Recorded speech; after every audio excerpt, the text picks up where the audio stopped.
Right, हो गया। ठीक है,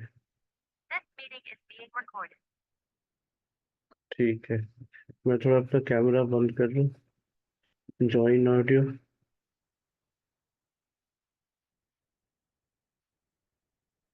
ओके। Share camera. मेरा कैमरा ऑफ आ रहा है। फिर से मैं बोल बता रही हूँ। फिर एक minute.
Am I audible? Can anybody tell me if I am audible? Yes, Yes, sir. sir. You're audible.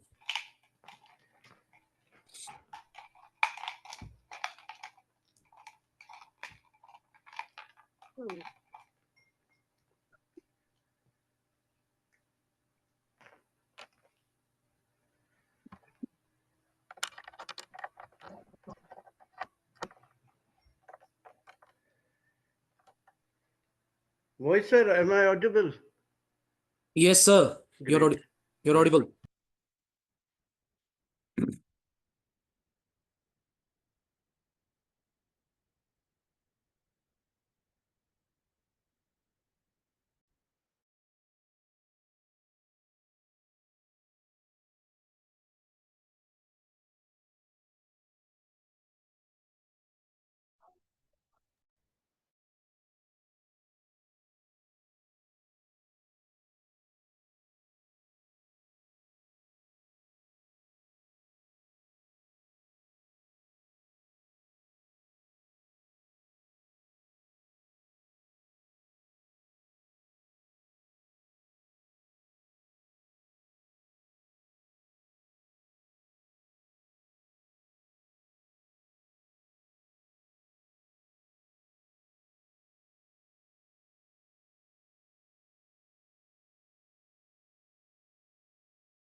Palvinder sir, can you share your mic? Uh, Yes, hi, sir. Very good evening. Hi. Good evening. I would like to tell you guys that is traveling and he has taken time out because he committed. That's a great gesture, sir. Thank you so much, sir. It's Sir, my honor to. actually, we start the program. Before start of the program, we have we summarize the session wise. Before your session, Mr. Dr. Partho, if he's there. Dr. Partha, you're there? Yes, sir, I am here. Yes, So sir. Dr. Partha will summarize yesterday's session of Mr. Avdesh Shukla, and then we have a little introduction of yours, and then we will proceed with your session.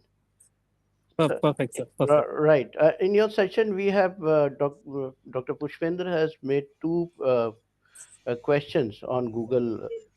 So we will be asking during the session. We will ask Perfect. some time out from you, and we'll Correct. ask one by one. Right, sir?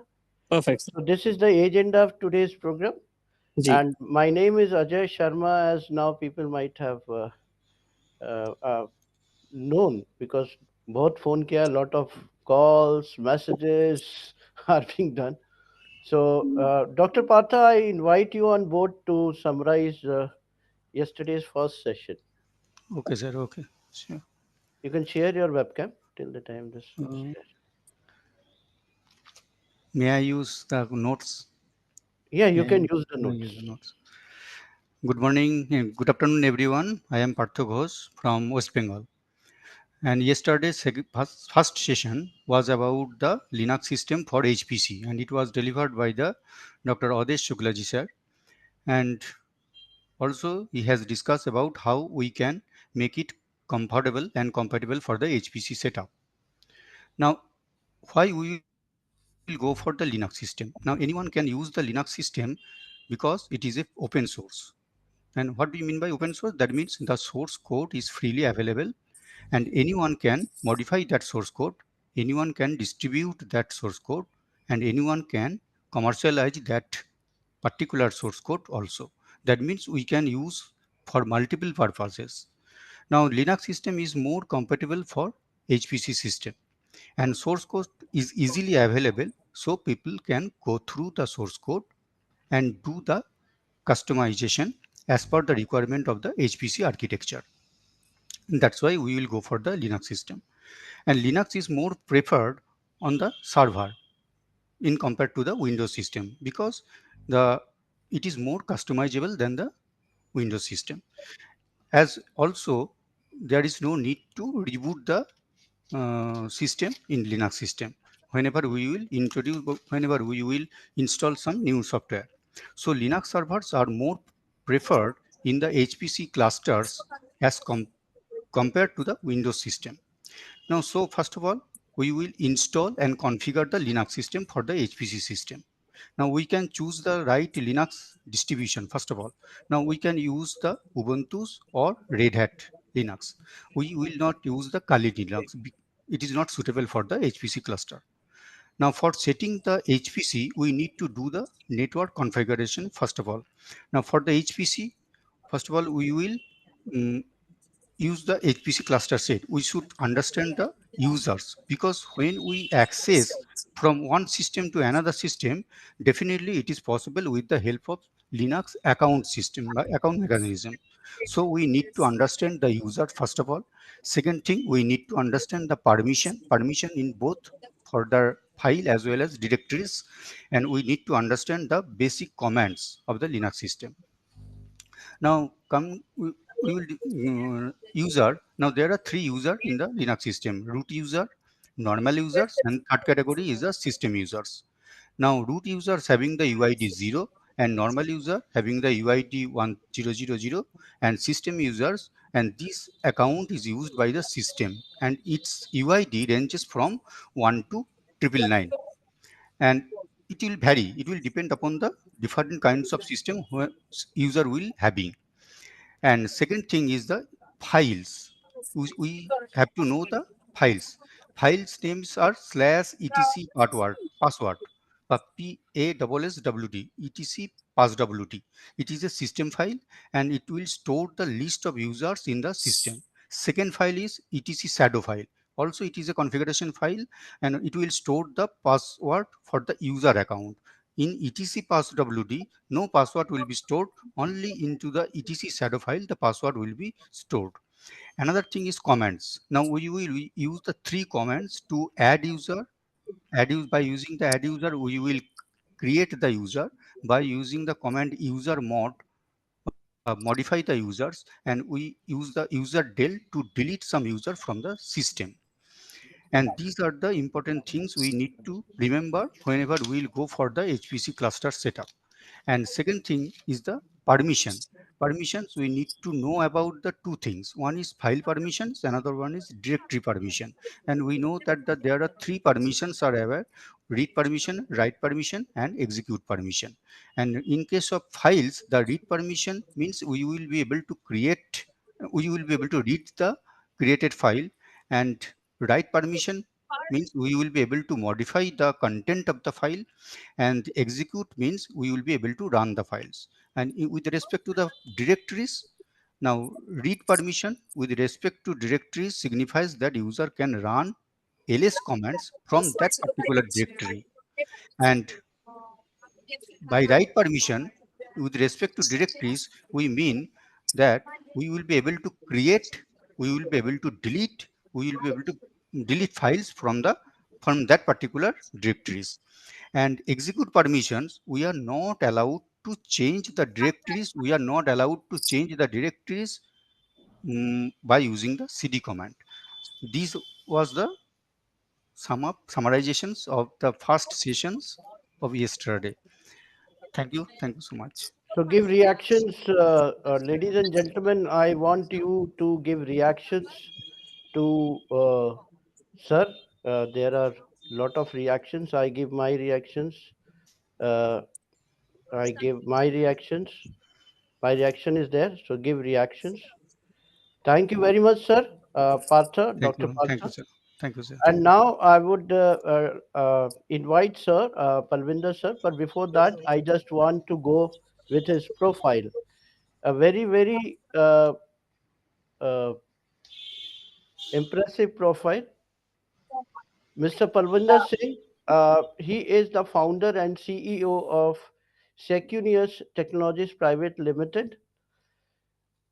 He is a cybersecurity trainer, a certified ethical hacker, instructor, speaker, expert talk, EC Council CEH, and he has a lot of certification, including CompTIA A plus, N plus, Security plus, CYSA plus certifications.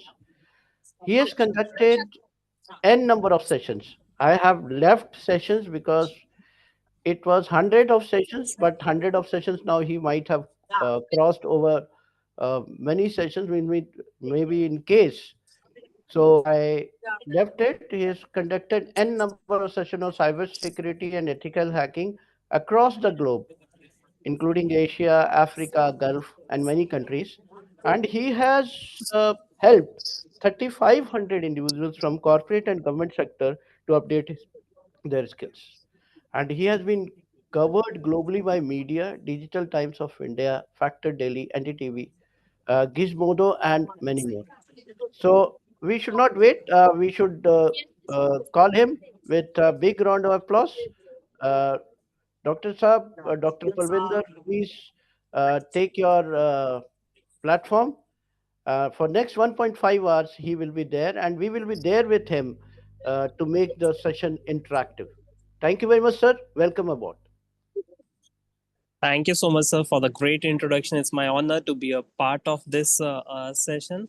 And as you already informed the other mates that I'm on some travel, but I don't want to miss this opportunity that LPU has given to me.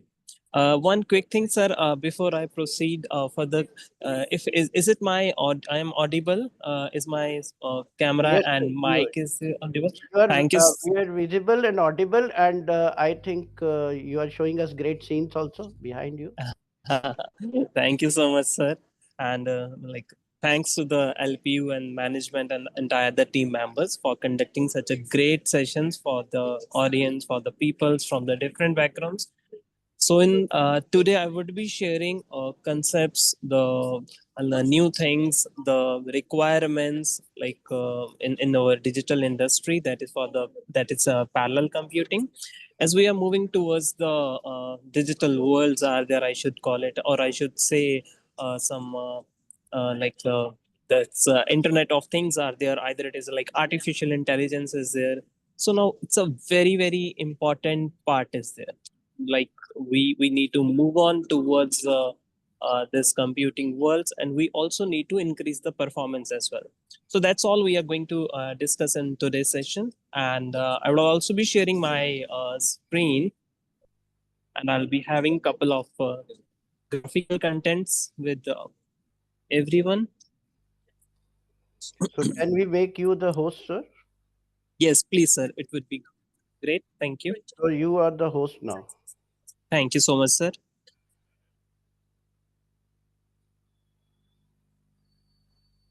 Now you can share your screen, sir. Perfect, sir. Just a second.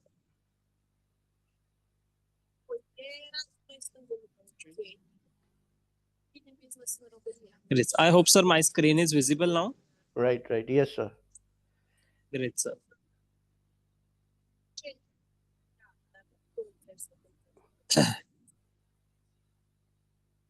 Perfect, sir. So now in terms of parallel computing, what is the need, like what all things is required, what is a necessity in this world? So what parallel computing is? Parallel computing is like the devices, uh, the system that we are using for executing some task. But nowadays, like as we are shifting over some like IoT devices are there, some cloud computings are there, or some in terms of encryption, decryptions are there. So what we need to increase the performance of our devices. So this is where like the parallel computing is generated. So what parallel computing is all about? It's like executing some task parallelly. Like instead of waiting, like the first task should be getting ended, so we are accessing or executing multiple tasks at the same time. And how it is happening, how they are increasing the efficiency, they are increasing the performance, that we'll see in the further slides. Just a very quick examples are there, like if I give you one very simple example, like talking about the weather conditions at different places. So how weather forecast is working. So what they are doing, they are collecting the data from different places, different countries, different locations, and they are just managing it all. It's like, so we what we are doing, we are just managing that all data, we are just parallelly collecting, and then we are just doing the future plannings, like whether the temperature would be going down, or it would be hot, or it would be cold. So similarly, in terms of a systems, how we are just evaluating such things. A very quick example before I proceed it further, I would like to show you how fast we are shifting over the world. Either it is in terms of an IoT, or either it is in terms of an artificial intelligence, or simulations are there. Right now, everyone are shifting on the smart devices. Now the home locks are getting connected to the internet. You don't need to have a key to open the door locks. We are having like locks connected to the Wi-Fi remotely by using your mobile phones, and you can easily lock or unlock your home. We're having a couple of some air conditioners are there, refrigerators are there, which are getting connected. Like, but all are there connected, and how accuracy like is getting use, or how perfect they are working. That's all is like a quick example here. I'm just having with you one quick video, like how efficiently that all tasks are being executed parallelly, and how good their performance is. Sir, can you please quickly confirm if my screen is I'm playing one video, if it is music or some background audio is audible? Yes, it is Yeah. available. Just tell me, the recording is going on or not? Recording is going on, sir? Just quick second, let me check it out. I hope just the a minute. time. Yeah, I hope the time we all started this link Just that start time the already. recording, sir. Just start the Okay. recording. Just a second, sir.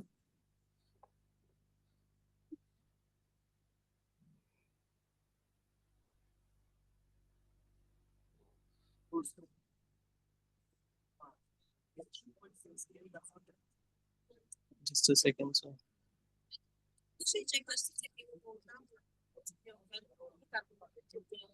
Give me a minute. I will start. It's already going on, sir. Recording is going on? Yeah, it's showing me either pause the recording or you can stop the recording. No, no, it's okay then. It's okay. Yes, please. Carry on.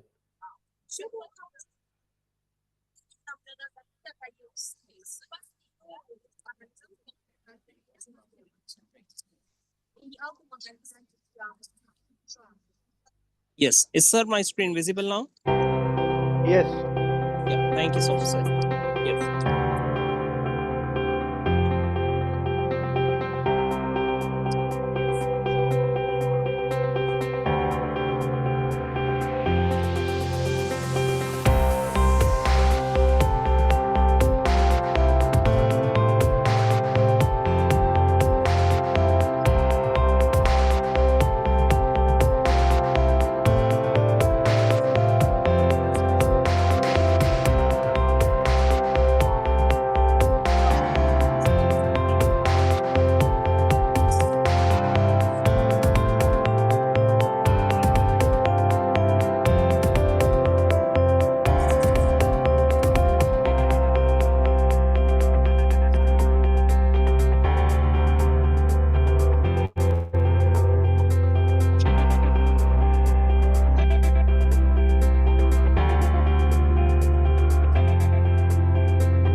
Yes.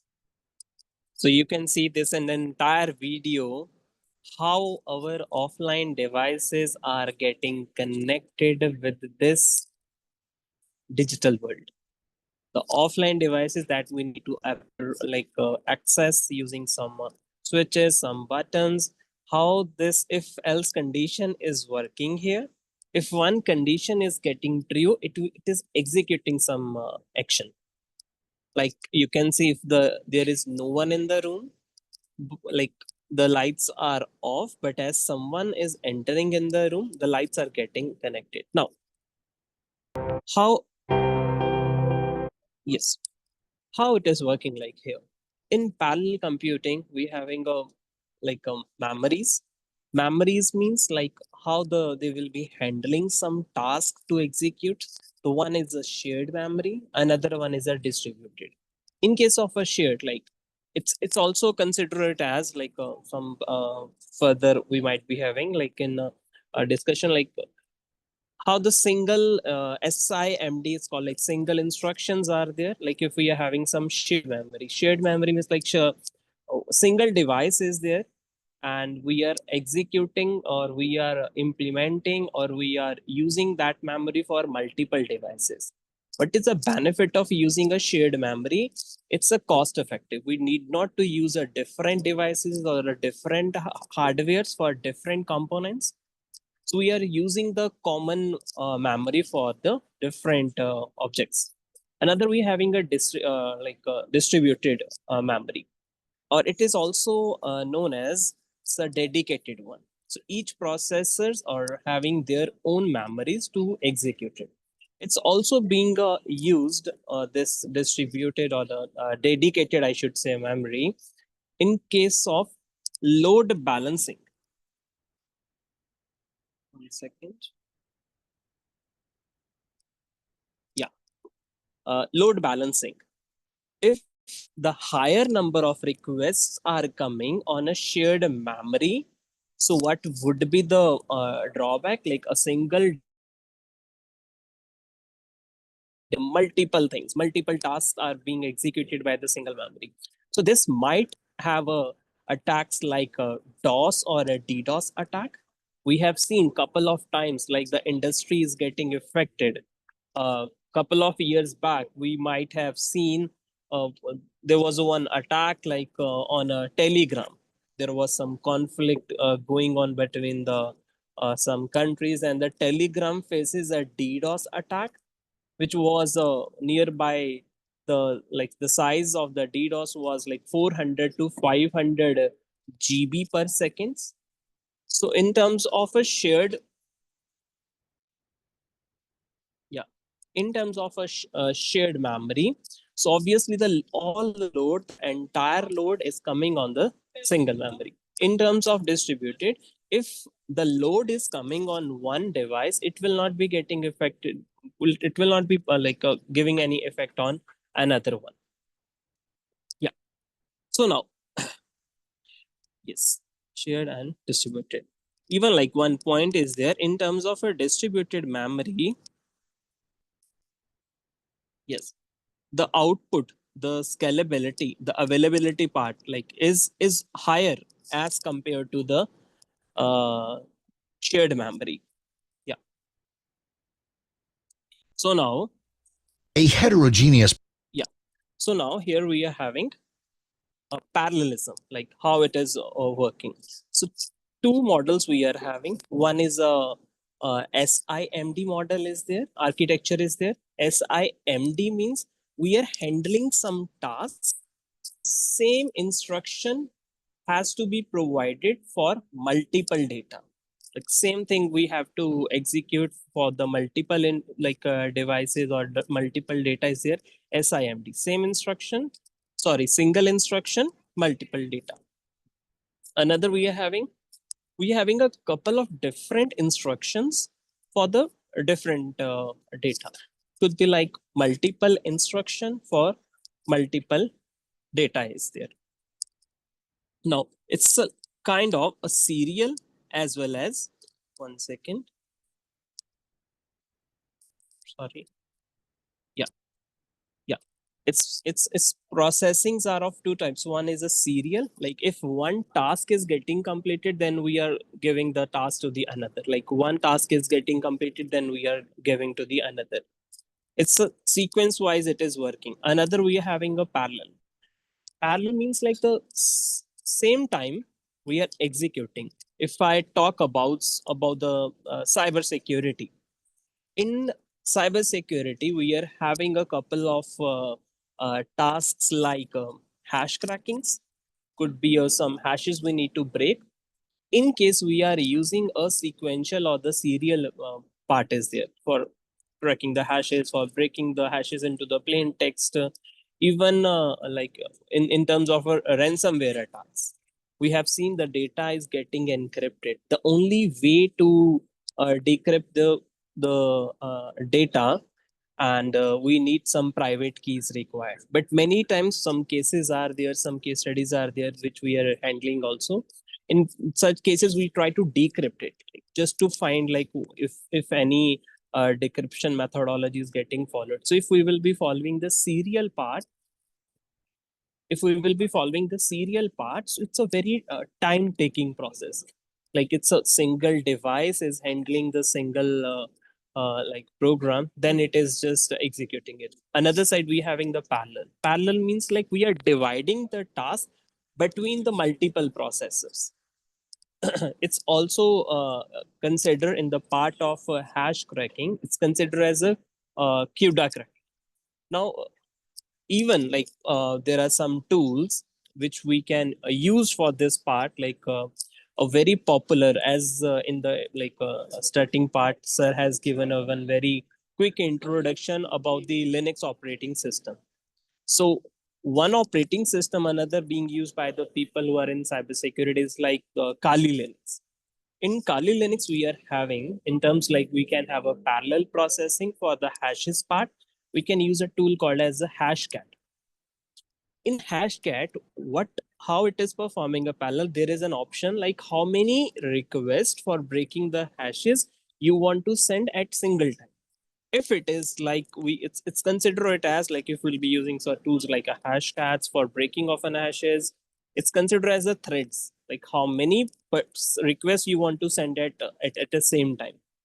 Now if the same like we are dividing the task like to the different processes, like if it is taking a 10 minutes for a single things, and here we are dividing the task between the 10 different devices, so the results would be coming in a single minute. So this is the benefit, like if we are having this parallel processings between the serial and parallel is there. Yes, guys, am I audible now, everybody? Because I'm not able to Yes, see yes. this any chat box or something. Perfect. Great. Okay.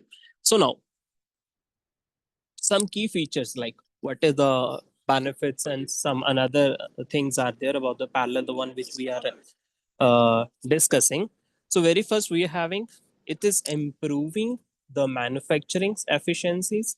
The same thing which is being like some bulk, or I should say the higher like capacity or higher number of products we need to generate. So instead of like the one device is like completing the task, then it is going to the another department, then it is going to the another department. So we better like go for the parallel one. At same time the multiple objects or multiple instructions could be executed, right? I guess I'm breaking my, yeah. One quick case studies was also there. Was a couple of days was sitting with some this having some social media, this the videos that we are watching over the internet, with how this social media are using this parallel computing to analyze your area of interest. You might have commonly seen, like if you start watching some food videos, like if you start watching some tracking videos, in your search engines, or in your history, or in your that page, like a videos page, or some shorts page, or some reels page, you'll start identifying the same reels, the same number of same identity, same content would be getting, not same, like the concept would be same in the background, just to understand their client's requirement, just to understand how they can keep you more active on their some media apps are there. So now couple of things, not taking like to this one. Sorry, I missed one part also for the video that I'll show you after this one. So now couple of takeaways, like why we are using this one. A best thing, it's a performance. In case we need to work on the performance part, we need to go for this parallel computing. If we are using shared and dedicated memory models, so if it is not like having some budget issues are there, or if it is not having in terms of security, you don't want to take any, so we always must to go for the distributed memory or the dedicated memory. In terms of a shared memory, there is one also loophole we have seen in one of our client site. If they are using the shared memory between the multiple executions, for example, if 10 people are using the same memories, like they was executing something, so what happens, out of 10, 9 people was using it in a very efficient way. They was not having any unnecessary inputs. They analyze it before putting or any code or any object on it. But what happens if, because it was shared, so one client give a wrong instructions, or one client gave a bad instruction, or some bad code, or a malicious code, I should say. So if it is a shared, being shared with the 10 different executions, so what's happening, if it is a single malicious input from the single side is there, so other 9 will also be getting affected, right? So that is why we need to prefer the distributed one.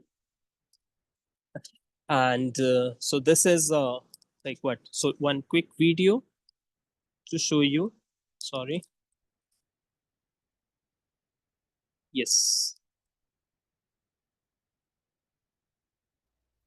A heterogeneous processor is one that combines different kinds of processors within a single chip. A good example is today's APU, a processor that combines CPU processors with GPU graphics processors. Heterogeneous processors may seem complex and mysterious, but how they operate is really quite simple. CPUs are optimized for processing serial workloads, executing tasks in sequential order. In contrast, GPUs excel at processing parallel workloads, executing multiple tasks simultaneously. Let's show you an example of how each type of processor would handle a task like, say, making 10 sandwiches. Let's assume making one sandwich requires starting with one slice of bread, followed by a slice of cheese and perhaps a piece of meat, and finishing with a second slice of bread. A traditional serial processing CPU would make 10 sandwiches by repeating this sequence 10 times, each time starting with a slice of bread, adding cheese, adding meat, finishing with a second slice of bread, and moving on to the next sandwich. But all this could be done in parallel more quickly and efficiently. Instead of making one sandwich at a time, we could start with 10 slices of bread, add 10 slices of cheese, then 10 slices of meat, and then 10 more slices of bread to finish all the sandwiches at the same time. Like choosing the right sandwich making method for the number of sandwiches to be made, modern APU processors select the most efficient type of processor to work on a given computing task based on how many times that task will be repeated. The APU will select a serial processing CPU for certain computing tasks and choose a parallel processing GPU for others. But the important thing is that both types of processors must work together as a team. This is made possible through a revolutionary APU processor architecture called Heterogeneous System Architecture, or HSA, that enables CPUs and GPUs to achieve optimum performance and efficiency by working together in harmony as equal partners. Yes. So you can see what's the benefit for this. Like instead of just completing a one task at one time, here we are doing the multiple tasks at same time and resulting into higher efficiency. Yes, for the timing, any doubts? Okay. So now the another part we was even discussing, I was on the social media, the Netflix recommendation systems, how they are identifying your area of interest, how they are looking the tags which you are liking. If it is some Punjabi, some particular videos are there. So behind the content, the tags are there, and they are just identifying if it is like uh, some romantic thing is there, so the tag is getting romantic. If it's a fighting scene, some action tags are getting used. If it is in language Hindi, then Hindi tags with Hindi as a tag which is getting. So how they are just analyzing all the factors at same time. That if Palvinder is watching some like some food vlogging videos or some food some series are there or some XYZ, they are checking all the things at same time, and then after that they are showcasing me the result on my screen. And this is how the screen time, like they we having a more with the application, because they have already identified, they have make a proper program regarding like how they can keep us in touch, how they can keep connected with their applications. One another example is there regarding the NASA Mars rover is here. So NASA Mars rover is like a device, a landing on the moon. Then depending upon the condition, it's like analyzing, or it's deciding, or it's taking actions like in like what next he have to do. So parallelly to what they are doing, they are even collecting the images, they are collecting some samples and sending back to their source stations. And parallelly also looking on their like conditions, like if it is some mountains are there or some ways are there, like how they also create their maps. They create a I should say a map where they can follow and like move a little around. It's like parallelly they are just analyzing all the things at the same time, right? So now you can see like one very important, like they don't want to make any problem, because while the communication, like it's coming from the source station, there is some communication delays are there. So the device, the Mars rover is there, it's taking a decision by their own by looking on the multiple factors there, right? And this is a quickly overview for the case studies, like how the Mars rover is there, a rover is there, and Netflix are working, maps are there, weather conditions are there, right? Keep collecting the inputs from the multiple location. They are giving a results for some. It's like multiple like instructions for a multiple data MIMD, right? Scientific research we are using in terms of medical science. We are using such concepts to execute multiple things at same time.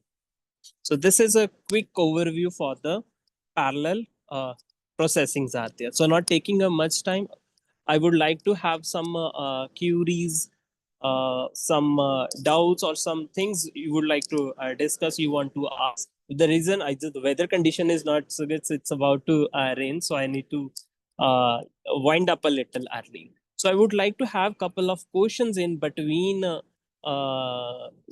regarding this, or in terms of cyber security, the points which we are discussing. Hash cats are there, or hash dumps are there.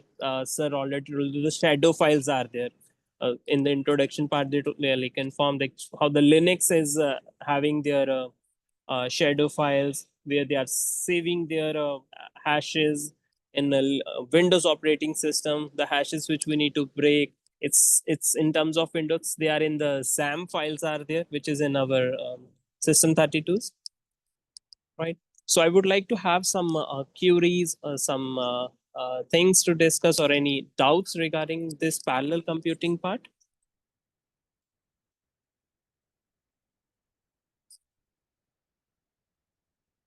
And ask some questions to them if you allow. Good evening, sir. Yes, very good. Sir, generally when You- we talk about single processor systems, no, we also Yes. talk about multiple cores it has. 1 second, your voice is little breaking. Just 1 Okay. second. Am I audible, sir? I guess my side some issue is there. You are audible, ma'am. Okay, sir. Hanji, ma'am. Sir, whenever we talk about single processor systems, we definitely talk in terms of multiple cores. Yes, It has. And correct. somehow we relate it with the parallel, like my system is performing a lot many tasks in parallel. Correct. So how come like there is a transition from having so many cores, now we are talking about GPUs and the further like to improve the performances and all. So isn't like improving or adding so many cores to one may have been better, or having something like a full-fledged processor system? Very good thing is there, like if in case we are increasing the number of cores, but still the load would be on a single CPU. Right. In such cases, like if the if the inputs are high, like if it is a manufacturing plant is there, or if it is some XYZ production plants are there, right? So even in case we will gonna increase that, the load would be on a single device, which later on might get affected. So then Like how come, sir, like having multi-processor systems now we're having nowadays, having multiple cores? So my concern is like having multi-processor systems with multiple cores on one side and having definitely GPUs. I do yes, understand the basic idea, but like yes. having GPUs on other side, Hmm. having multi-processor systems with multiple cores on one side. So how come Uh, like, right? no, look like this concept when it was originated, the main reason was like when we are executing things, like it could be a hashing part is there or some other part is there, how it was actually working, it was working if the one instruction is getting completed, then it is coming up for the next one, right? And then the problem which we face in such cases is like the time efficiencies are there, right? And then we comes up with the solution of this multiple core, so on. Then we comes up with the solution of that GPU parts are there, we are adding a just to increase the efficiencies. Okay, got it, sir. Right, sir. Thank you so much. Yeah. If you allow, can we ask one question to them, sir? Very basic. Hanji, sir. Their question is in the chat in the form of Google form. Just check it out and please answer this question. This is a very simple question. You will get 2-3 minutes to answer the questions.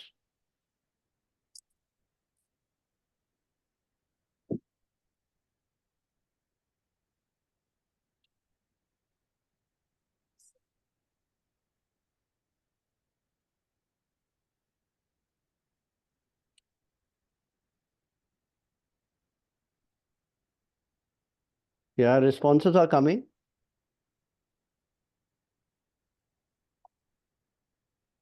Please respond fast. Now you know how to do it. Chat is visible to everyone.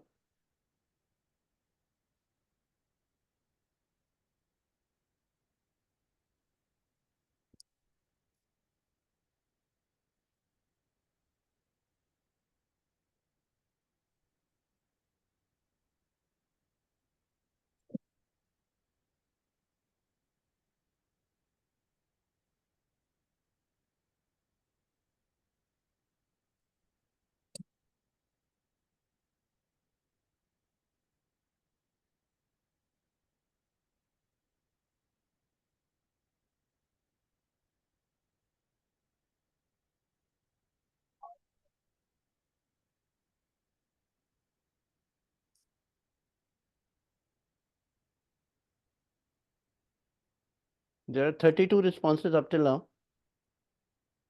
33, 35. Good evening. Good evening, ma'am. I would also like to appreciate the kind of video sir has just used, Parvinder sir, for explaining the concept of parallel processing. So the analogy was so near to life is when the concept of assembly line started during the Industrial Revolution. Something similar is happening to computers now.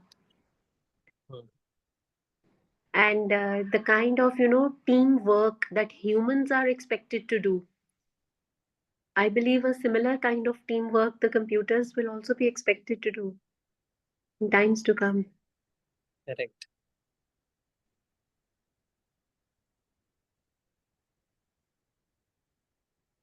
I will share in 1 minute, I'm going to share the results also, so that you can see how many of you have got the correct answer and how many of you got wrong answer of the question. Right.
Okay, so everyone has given the correct answer.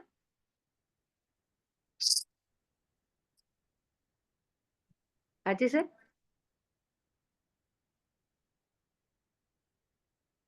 Great.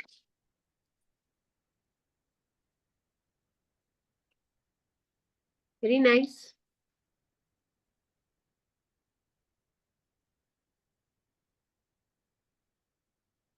Shall we continue now? Ajay sir, your mic is muted. Ma'am, 100% of the people gave the right answer, Right. and it was visible in the screen sharing. Mm-hmm. Now we can continue with the session. Great. Thank you. Yes.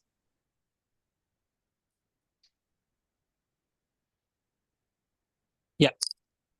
So as we have discussed these concepts, not taking much time now, like the main whole agenda of this thing is like why we are just focusing on this parallel computing. It's the main and unique part was like just to increase the efficiency part is there.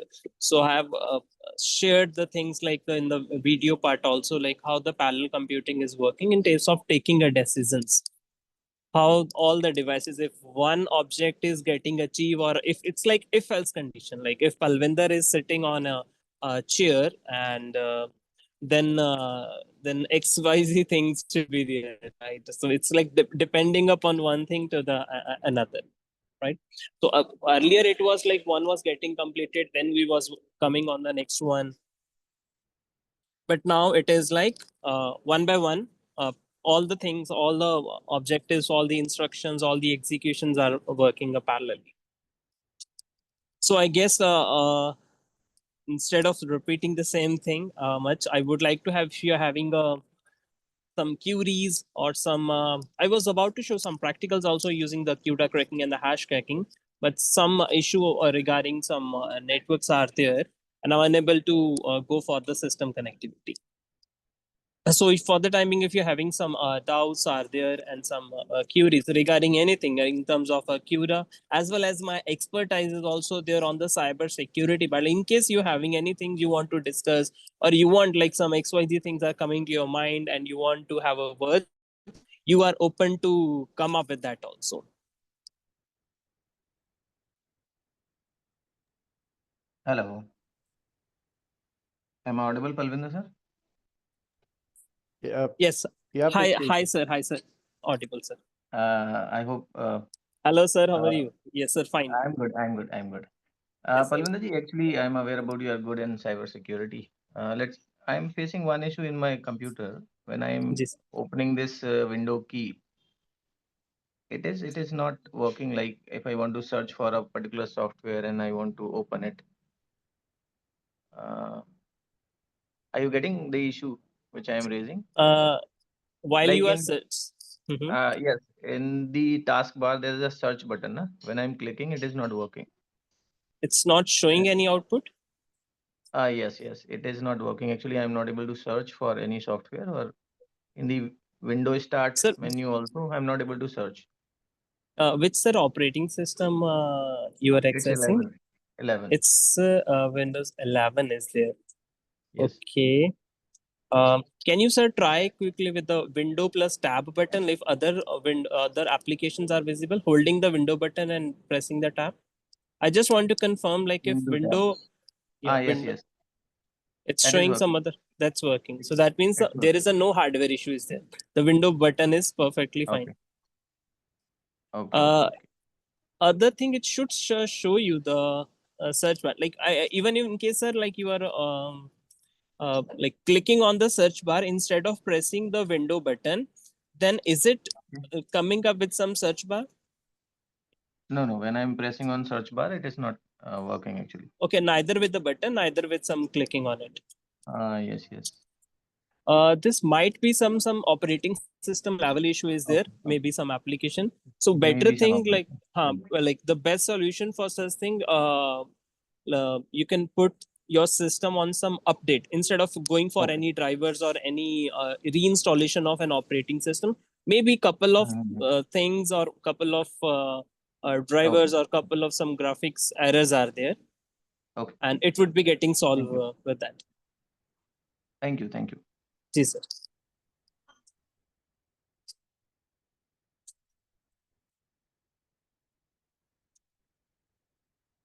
Yes. Any other queries and anything anyone want to ask? Hello, sir. Hi, sir. Yes. Hi. Myself, Mani Arora, sir. Yes, sir. Warm wishing to you, sir. Thank you so Sir, much. you recently talked about CPU, and recently one ma'am has talked about the cores, multiple cores, and cores further cores are having multiple threads. Yes. Sir, how the threads achieving this parallel processing, sir? What is the So in such cases, now how the threads are working right now, like in case we are using tools which are working on the CPU model only. So how they are working, they are executing one thing at one time. The job of threads are like कि हमने एक army setup कर ली and सभी एक time पे we all are targeting to our target. एक time पे we are all moving threads.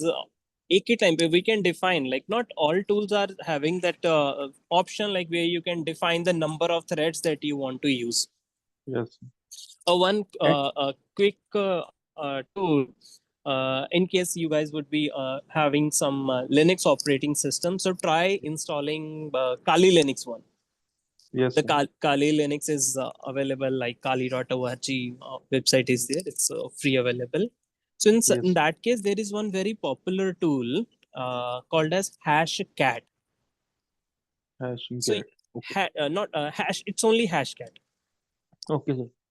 So what we can do in such cases, we can define if we want to, we are having some MD5 hashes are there, or we are working on some Wi-Fi pen testings are there, we are having some handshakes, like जिसको हम normally language में बोलते हैं कि Wi-Fi hack हो रहा है या Wi-Fi का password break हो रहा है, right? So it's a hashes technically. So what we are doing, we are breaking those hashes. Like if we are working with the CPU part, like it takes a lot time.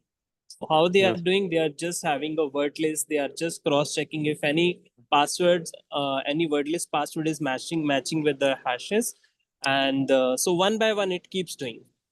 And if and word lists are not even a small, like it's word lists are like having a millions of password. So if you want to crack some particular, so it will take a long time. So in terms of this GPU part, or I was on a part of hashcat part, so we can define at one time how many password or how many threads we must have to use it. Okay, sir. And this so we can even having an option to define the thread. So this option was also available in the another Linux Kali Linux tool was there. It was an SQL map. SQL map. So what SQL map was basically used for, initially if we have to test any website, it's called as a web application penetration testing. Initially, if we have to test any website, what we have to do, we have to execute the commands one by one. We have to check like the step one, getting the database name. Just take an example, ki if it is some e-commerce website is there or some other XYZ. So what we do, first of all, we was getting the number of like it's like attack number of columns we was finding, number of tables we was finding, number of columns. So even in that case, what we do, we increase the efficiency. Instead of doing a one by one, we can execute the 10 tasks at same time on a website. But the problem what we are facing, while we are having the 10 tasks executing at same time on the target, the problem which we are facing, the target goes down if it is using a shared memory, or if it is not efficiently holding the things, or if it is not efficiently having a load balancing part. Then what happens? Yeah, so what happens, that a device goes down, that a device goes, it's technically like DOS or DDoS attacks are there. Okay, sir. Yeah. Thank you, sir. Thank you. Any other question? We can have questions from him, or should we ask questions to you? Choice is yours. Palvinder sir, can we ask one more question to the audience? Audience? Yes, Hello, sir. sir. Yes, please. Yes, sir. Good evening, Yeah. sir. Myself, Good While evening. Manoj Kishore one request, Kishore sir, while asking question, can you share your webcam so that we can Okay, have sir. Okay, sir. snapshot? Yeah. Can I have your good name, please? Also, the one who is asking a question. Sir, myself, Manoj Kishore Pradhan. Yes. Sir. Hi, Sir, Manoj. actually, my background is from physics. So actually, sir, while when doing parallel programming or HPC, mostly we need high performance computers like HPC clusters. So once we learn the theory, our laptops becomes limited resources for practicing. Can you my please question quickly is, repeat the things? sir, Little things when we missing. learn theory, You did a you did a physics something. What you told? yes, sir, I have completed my PhD in physics, Ji. but my domain is from experimental physics. Great. But HPC is mostly required for doing theoretical computational physics. So that's why I'm interested. But my question is actually, after learning the theory part, those who are not from computer science background, they require at least a HPC cluster. So actually, commercially, if I am correct, commercially available resource is the Amazon AWS service. But is there any national resources available in India for practicing HPC, like parallel programming? Great. So this is very needy thing, I should say, because the majority part of this people who want to use it, they are missing this thing. The reason behind it's a costing part is a very important. It's playing a very vital role in it. So in such cases, what we can do, we are having couple of some devices. We are having a couple of some systems which are available over the cloud. Yes, sir. Right, like we are using the VMware. We are using the one device is on one device we can have the multiple operating system using VirtualBox or VMware. Similarly, Yes, sir. couple of companies are there which are providing such devices and online. So using your normal system or using your normal device, you can access them remotely. Those devices would be set up at some XYZ locations. So depending upon your usage or depending upon your hardware requirement, their bandwidth requirement, their processors, so you can even access them over the cloud. Even couple of labs are also there nowadays. If you want to perform such things, you can have it like it's like a virtual labs. Sir, actual problem is I have attended one of these sessions from NSM, National Supercomputing Mission. But after learning theory for practicing, because once you need practicing, you have to have resources. Correct. So that is very important. Sir, the true fact is when you are in any academic institute, if computational people are there, they are not they will not allow easily to access the computational if you are not from computational background. That's why we need some resources for practicing. Amazon AWS service is charging very high fees amount, and also we have to be very careful regarding the conditions, terms and conditions for computational resources use. That makes difficult for practicing. That's why I what will do now, is I there have any couple other? of, I don't remember it right now. What I will do, I'm having couple of resources with me. What I'll do, I'll share that might be helpful with you. Okay, sir. We may I explore guess that. we're having some WhatsApp groups. This what I'll do, I'll share with us, sir, or I directly will be sharing that. That might Sir, be helpful for you. Sir, you can Yes, share sir. directly to the WhatsApp group. Everyone Yes, can sir. be benefited from that resource. Perfect, sir. I'll be keeping updated. Because sir, while practicing HPC and parallel programming, there may be a lot of errors. Correct. But doing that in a high performance computer is very difficult and very risk also. That's why we need some learning resources so that we can do practice. That's why I asked. No, sure. That is a We will great be thing, giving because you. unless or until we are not performing it practically or we are not doing it on hands-on, तो वो कुछ part remains missing. Like वो लगता है कि नहीं यार ये हमने पूरा नहीं करा. So for sure I'll share couple of things with you. Manuji, on which Yes, platform you are trying to do the hands-on? Sir, actually, I had one Linux operating system, so I can practice OpenMP, but while going for MPI, I could not do it because my laptop is running very. Which processor you are having? Sir, I am having Intel i3 only. It is fine, sufficient for parallel programming. OpenMP is very light and it is available on every system. You can use OpenMP Sir, or OpenMP could do, but for so are you comfortable with program. OpenMP?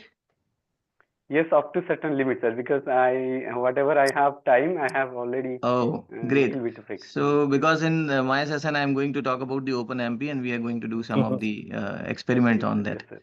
So Yes, sir, practicing is I'll not that listen. challenging. On normal computer you can write the parallel program. That is not the problem. If you are getting some issues, some free resources I would also share after my session. You can use Google Colab, or there are other platforms. So you can do it. Practicing is not the challenging, but if you are having a specific task, let's say you are having huge amount of data and then you want to do some of the things, then you need some paid services. Sir, Right? actually, I have aim for doing density functional theory calculation. Okay. So that's what main aim. But I want to learn proper HPC, then I will try the DFT part. That's why I am learning this one. It's great, sir. Great. Okay. Great. So much, sir. Thank you so much for the help. Let's test our knowledge, whatever was taught. One more question goes to you. It is in the chat. Kindly do that question. And let me see how many of you can do it correctly. There are 80 participants. Oh, already someone has given. Chalo.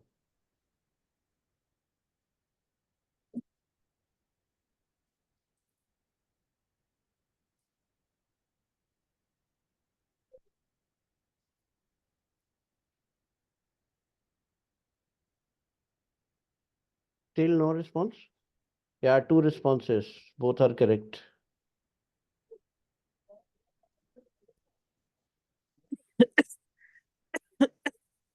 Responses should come in form of e to the power x, not y is equal to mx plus c. It should come in form of e to the power x. Y is equal to cx square.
Up till now, we have got 32 answers, 30 more seconds to go.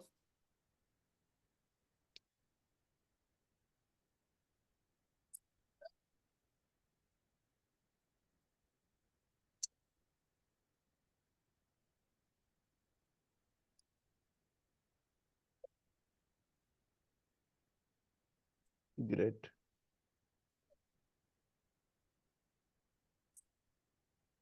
So, sir, we got 34 answers, out of which 34 are correct.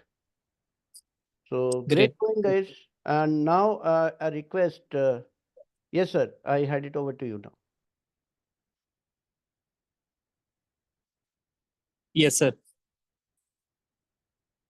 Great, sir. If the participants are giving a correct questions. So I hope like if couple of questions are there would be great, like in case you're having some doubts or something.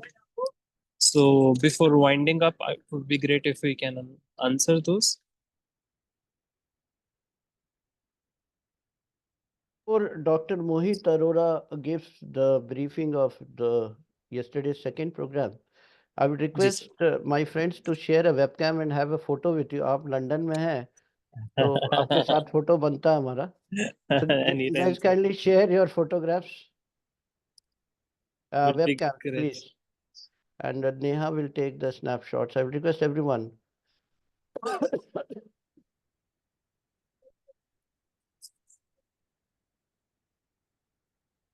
Yeah, Dr. Hayom, sir. Everyone, please.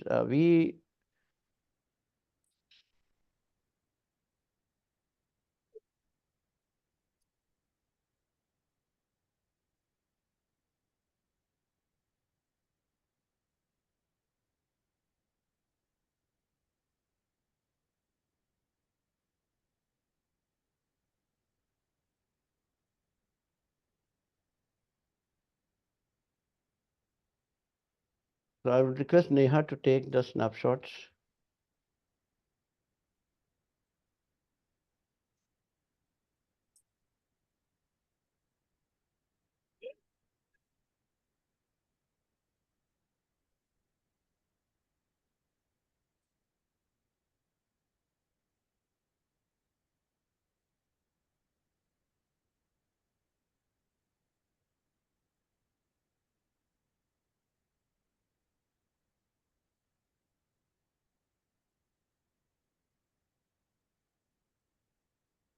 Pradhan Saab, can we see you also? Satish and all other people, Sheikh Zakir Hussain.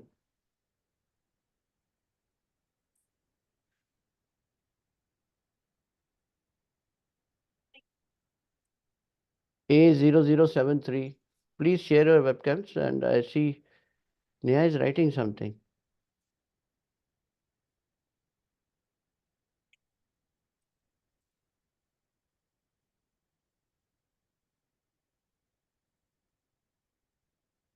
Neha, write thank you on the chat after doing the things. Neha. Questions भी वही punch करती है. She punches the questions. She does all the back end work. Meeting IDs, mails, WhatsApp chats. So Neha deserves a big round of applause if you can clap for her. Big thanks to the Neha ma'am, because such team members are the one who make such events successful, sir. So Neha, a thumbs up if you have done. Raise your hand. Great. So Neha says it's okay. So thank you very much, sir. Something else to say? Palvinder, Big sir? thanks everyone for your kind participation, and it's my honor to be a part and getting connected to you, and for your great time. I hope a couple of inputs would be there you would be taking along with you, and apologize being present at a public place, and maybe some background audio or some other disturbances would be there, but still, I would also be there in your WhatsApp group if you would be having any thing to discuss with me or anything you would like to have a words. So anytime, most welcome, and it would be my honor to have a words with you. Thank Sir, you so much, everyone. Yes, sir. please share whatever resources you have so that can help our participants. Yes, sir. Sure, that I will do. Right, sir. Thank you very much. Have a great time. See you on the next session, sir. You have one more session with us. So we Sure. will Well, this very meaningful and practical input you have given. Thank you very much from LPU HRDC as well as AICTE. Thank you. Thank you so much, ma'am. Thank you. So before we go to next session, I would request our own Dr. Mohit Arora. Arora Saab, you have to summarize the second session of yesterday. Thank you so much, and a very good evening to everyone. So before I summarize the session, I would like to say, Palvinder sir, thank you so much for a very meaningful and insightful session. And please don't apologize. We appreciate that you took time for all of us, and heartfelt thankful to you. Thank you so much, sir. Thank you. It was a different kind of experience for you or for us also. Yes, sir. Okay, so thank you so much, sir. Yeah. So in the second session that was taken by Mr. Pushpinder Kumar. So in that session, we covered fundamentals of shell scripting and automation in high performance computing. The session began with an introduction to shell scripting, explaining its importance in automating tasks. We explored different types of shells, including bash, ZSH, and Corn shell. The discussion then moved to fundamentals such as variables, user-defined variables, system-defined, command line arguments, redirections, arrays, operators, conditional statements, and loops. In addition, we learned about useful commands like find and grep and how they help in searching files and processing text. The session also introduced automating scripts using tools like cron jobs, systemd services, and bash startup files. We have also seen Slurm batch scripting, where we learned how to write and submit Slurm scripts for job scheduling in HPC environments. So that was a small summary of the yesterday's session by Pushpinder sir. Yeah. Thank you very much, Dr. Mohit Arora, for summarizing the session crisply, concisely, yet very comprehensively. Thank you so much, ma'am. Thank you. So we are moving to next, but before that, really, sir, thank you very much. And I hope everybody has gone through the recordings of last days or day before yesterday's sessions. We have already given you the link, and we will be giving you the resources, PPTs also on the WhatsApp, so that you can go through those PPTs and kindly download those PPTs if whenever required. And thank you very much. So let us welcome once again, the person is on the screen, Mr. Pushpendra Kumar Pateria, our head of the Department of System Programming. So the platform is yours, sir. We are muting our mics.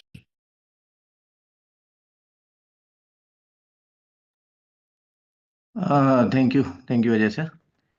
So hello everyone. I hope everybody is doing good, and previous session was also good enough. In this session, we are going to discuss the parallel programming, specifically using OpenMP. So I'll begin with the very introductory part of OpenMP, and then we try to write some code hands-on. Also, we will try to do. I think my full screen is visible. Right. So I'm starting. Now, what is actually the parallel programming? Before starting actually to write the code, we need to understand the need. Why we need the parallelism, and like somebody was asking related to the thread. So when we try to do something parallelly or concurrently, how these terms are different and what kind of hardware level support they need. So we will discuss all one by one. So the very first question is, this is just to check your activeness in the session. I'm asking this. So quickly answer. I hope everybody is aware about this. How I will manage this. This I think help. Oh, this one. This one. Like this.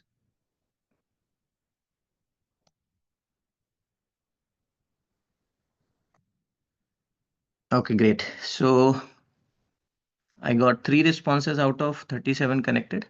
Everyone please connect. I have already sent the link on the group. It will be helpful if you connect and participate here on the platform. Ajay sir, this screen is visible, right?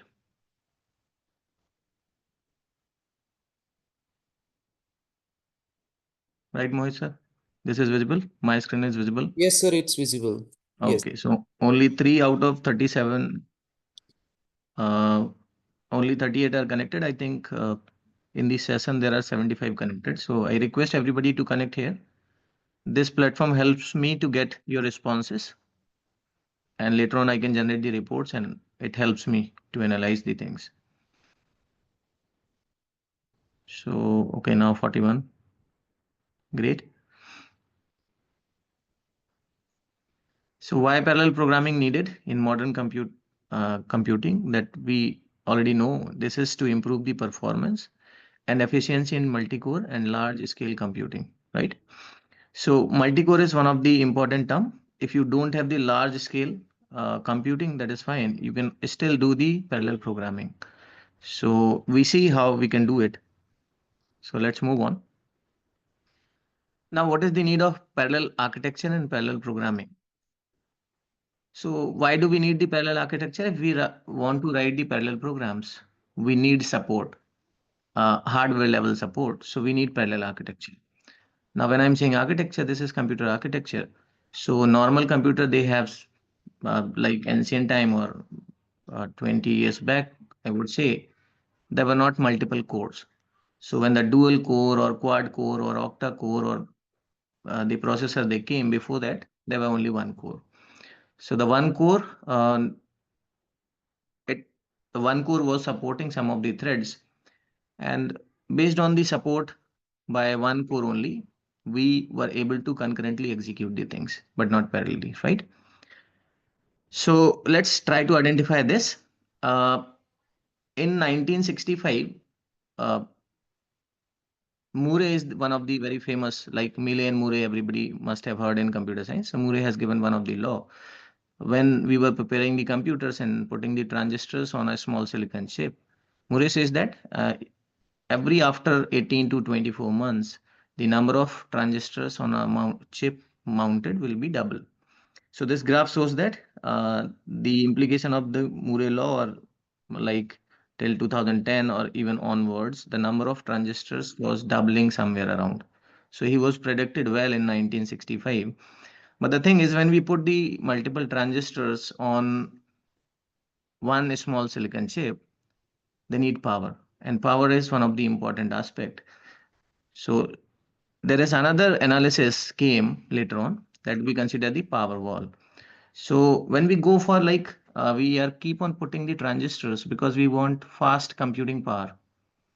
So if we need fast computing power, we need a small like flip-flops or a number of things like adder, subtractor at the architecture level.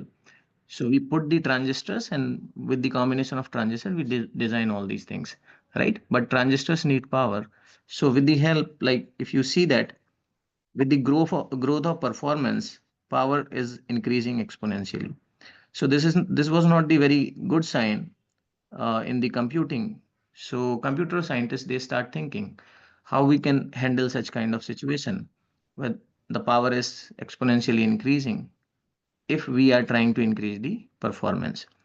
So let's consider the partial solution. They start looking at, like, start designing some of the CPUs or microprocessors with pipelining. So pipelining helps in improvement of the performance, but not much. Pipelining has also some of the challenges, like there may be stalls or the data dependencies or the control structure dependencies or etc. etc. There are different types of dependencies. So still we were struggling to get the good performance, and somehow because of the this kind of pipelining, the like Pentium M was launched and it was not following that particular path in terms of power requirement. So that was a positive sign, but performance was not very good at that time. Now, if we try to calculate the power, so what is exactly I have reflecting here is, let's say C is the capacitance, V is the voltage, and Q is the charge, right? So we know that in the physics, the formula for capacitance is Q divided by V. Q is the charge and V is the voltage. So we can write Q as CV, right? Similarly, if we try to calculate the work done is V multiplied by Q. Voltage difference multiplied by the charge on a particle, that is concluded as the work done. So, but in the circuit, what we try to calculate as the work done is, if we put together the very first equation and the second equation, we can calculate W is equal to CV square, right? Because Q I am putting as CV. So this V and CV will give me CV square. Now, what is the power actually? Power actually, we can say power is work done per unit, right? So let me write here. I think this screen is also visible to everyone. Work done per time, we can say it is a power. It is visible to everyone. This screen is visible. I'm not getting anything. Yes, okay, fine. So this is actually, if I consider like 1 upon time, or the work done per unit of time is the power. So 1 by T we can write as frequency, right? So here we are writing like the power is equal to work done multiplied by frequency, because 1 by T is the frequency. So I can write it like W multiplied by frequency. So this is the power. Now, if we want to calculate the power here, so W we have already calculated CV square.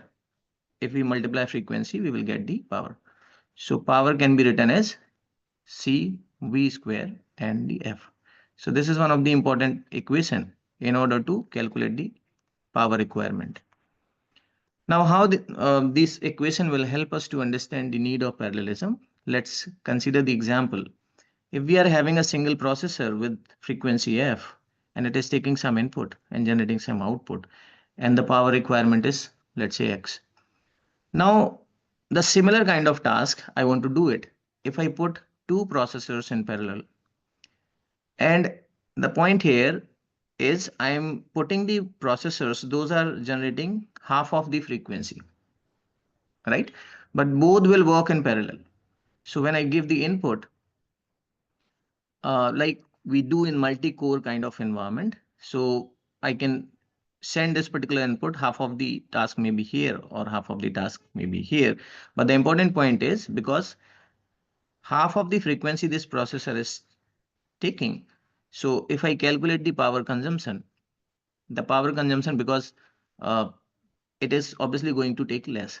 So if in this particular parallel scenario, if I consider like the capacitance which we will require, obviously something extra we will need, because whatever the conversation will happen in parallel, they need to be stored somewhere, maybe in the beginning and after also.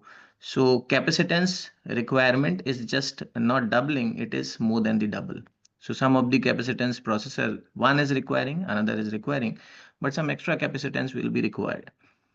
Now, in terms of the voltage we are passing for both the processors in parallel, so it is not getting doubled, right? It is somewhere around like, because extra wiring will be required if we connect two processors or mount two processors on a chip.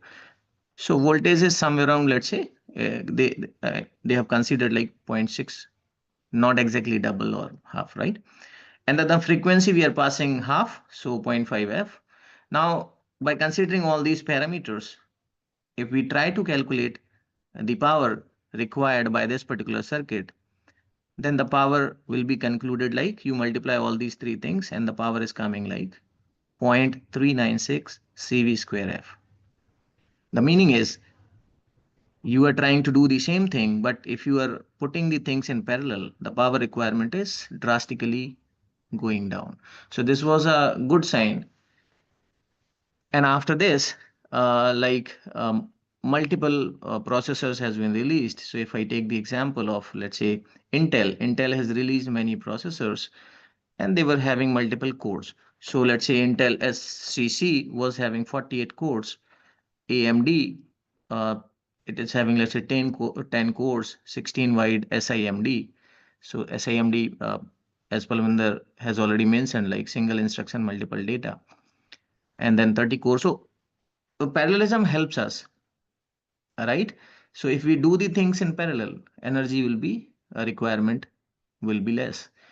If we don't do the parallel things and we keep on putting the pressure on the single chip and we mount the transistors, the power requirement will be very high, right?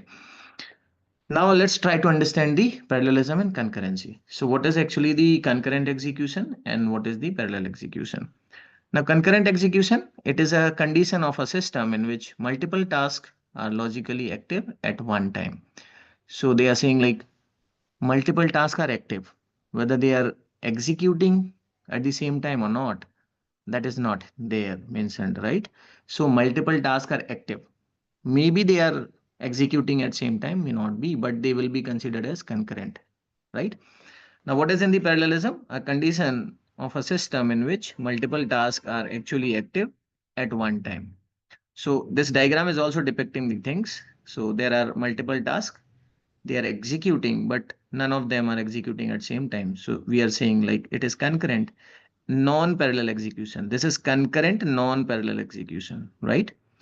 And the second graph, which is reflecting here, the tasks are getting executed parallelly. So they are concurrent parallel execution. Okay, so this is concurrent non-parallel and this is concurrent parallel execution, right? So in terms of that discussion, we can conclude like the programs are there. So many programs maybe does not have any concurrency kind of support, but out of the overall program which we can write as a programmer, some of the subset we can say that program can generate like concurrent programs we can write, like we will write in OpenMP or MPI or CUDA. And out of those, subset of the concurrent program we consider parallel program. So please remember that parallel programs subset of the concurrent programs, and concurrent programs is the subset of the wide variety of programs available. Now let's attempt this question. Everyone, 66 are connected. You are having 26 seconds to attempt it.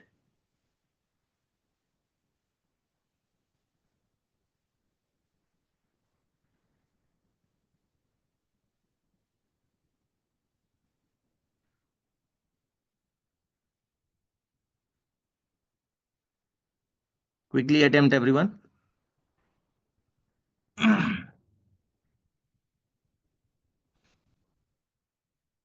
Okay, 14 out of 67. Great. And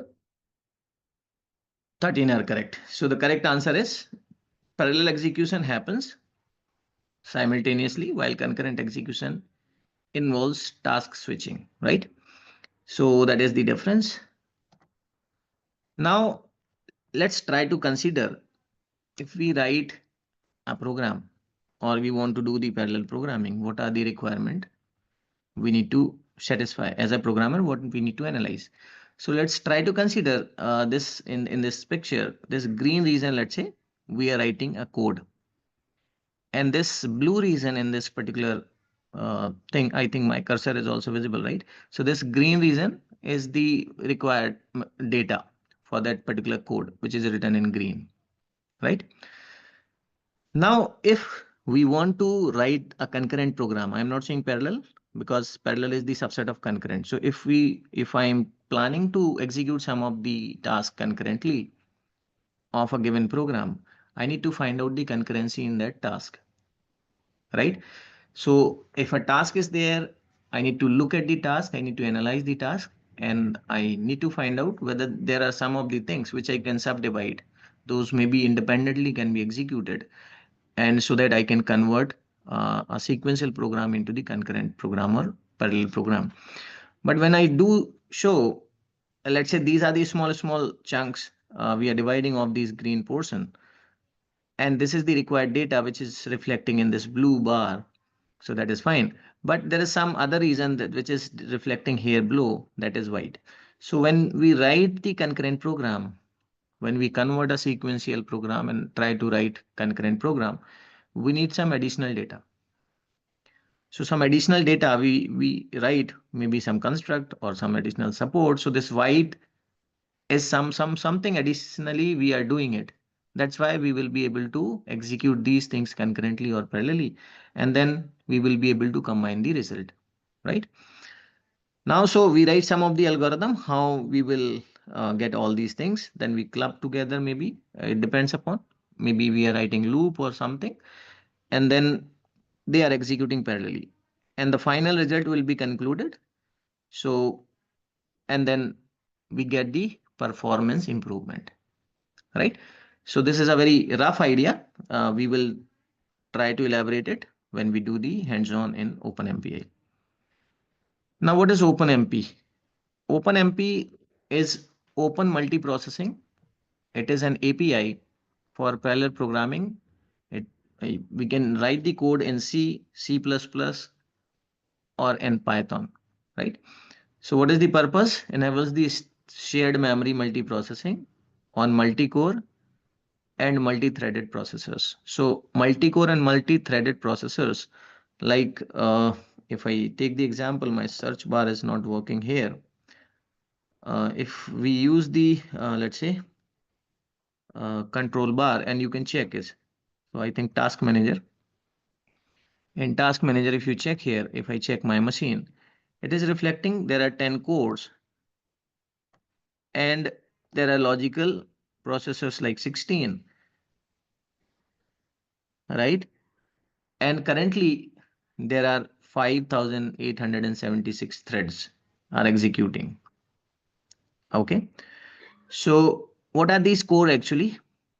And what are the different types of architecture available in these things? So one of the very famous name, the Flins. Flins has given one of the classification of different architecture, or you can say parallel architecture. I tried it to write here. So I was preparing some. So these are the architecture you can look at. So Flyn's classification is the very famous term. After the this particular session, I'll give you this lecture slide also, notes. So there are 4 classifications of the parallel architecture: SISD, SIMD, MISD, and MIMD. Right? So what is SISD is single instruction, single data. SIMD is single instruction, multi data. MISD is multiple instruction, single data, and MIMD is multiple instruction and multiple data. Processing unit, because there is single instruction and single data, so the ancient processor, they were just fetching one instruction and fetching some data, and they were doing the processing. So it was old. Now SIMD is multi-processing units must be, so this is single instruction, but multiple data is there. So single instruction will be fetched, but there may be a number of units they start processing. So let's say you are performing one particular thing, and different data you are applying that particular thing. Multi instructions and single data means instructions are multiple, but same data you are applying in parallel. And then multi instruction and multiple data. So independent processors in this case will be available. Now instruction streams. So instruction streams, like how the instruction will be fetched, what kind of hardware will be required. So you must be aware about, like, when a program we start and we execute the program, every program require, like, it becomes a process, and process requires some registers. So let's say program counter, instruction registers, there are certain number of buffers required. So this makes a kind of stream of the instruction. So when the program we have executed, it is loaded inside the primary memory, and primary memory is having some of the addresses. So instructions will be fetched one by one by following the physical addresses, right? So this is the stream of instruction, but to maintain this stream, some hardware support is needed in terms of the registers or buffers, right? So in case of SISD, instruction stream is single.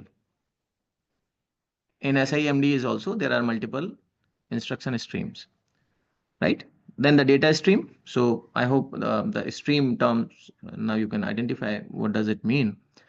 Then what is the parallelism type? There is no parallelism in SISD because everything is single only, so there's nothing parallel.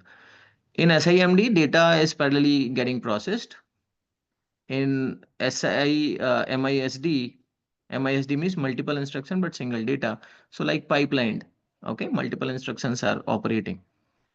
And now we are talking about in this session about MIMD. So there are multi-cores, multi-threaded kind of architecture, which I'm using, let's say i5 or i7 or i3 for that matter. So other things were fine. So how the diagram was given in the Flens, I have drawn the diagram also. So this is the diagram: SISD, MISD, SIMD, and MIMD, right? So you can look at, there are multiple processing cores are there, and there is one shared memory, you can say. So there's a pool of instructions available here, and they are fetching in parallel, right? If I talk about single stream, that means only one instruction from the instruction pool can be fetched. Multiple data instruction pool, like processor, they are connected, so at a time only one, this is stream looking two, but at a time only one will be active, and they will be then SIMD. So you can understand. All right, now let's get back to, so the purpose of OpenMP is, actually OpenMP works on a machine, or you can write OpenMP code and execute on a machine where shared memory is available. Okay, so to understand this, like, I have also written one comparison between OpenMP, MPI, and CUDA. So please try to understand this. I hope this table is also visible to everyone. When I'm switching my screen, everything is visible, right? Manjot ma'am or Navjot ma'am, anybody can give me clearance? It is visible, right? Right, sir. Okay. So in OpenMP, it is worked on the shared memory. But MPI we generally use when there is a distributed memory available. So generally we don't have the distributed memory. So OpenMP is the best choice or good choice to go with, right? And CUDA. CUDA is actually when we want to do the parallel things using GPU, then CUDA is the platform which is very, very helpful, right? So please try to understand your need and go for the platform which can help you out. Programming languages like, as I already told you, OpenMP supports C, C++, and Fortran. MPI supports C, C++, Fortran, and CUDA supports like C or C++. You can use it, but it doesn't support Fortran because nowadays it is not popular. Memory models, shared memory, distributed, GPU shared memory, or global or local memory also it supports. Synchronization implicits, there are barriers and locks. We will talk later in this session. And an MPI explicit because it is distributed kind of memory when memory is not shared. I guess we are aware about there is an inter-process communication mechanism, message passing. So send and receive will be the mechanism in this. And in CUDA, explicit threads, wrap, and blocks will be used. So we create threads and wrap them, and the block-based sharing will be there. Granularity, like the task, the size of the task which we divide, that decide the granularity. So the very fine-grained threads. So very small task, the task size will be small enough in case of OpenMP. Then coarse grained means a little heavy task we can do it because the memory is distributed and we have the distributed power. So we may have a little heavier task in this case. So we need a distributed kind of thing if you are doing some, let's say, image processing or weather forecasting or some heavy task, or you can go for CUDA with the help of GPU. So fine-grained, many threads. So actually the task is not coarse here, but it is fine-grained only. But the thing is it supports like multiple kind of threads. So with the help of GPU, it accelerates the performance. That is the only thing about the CUDA.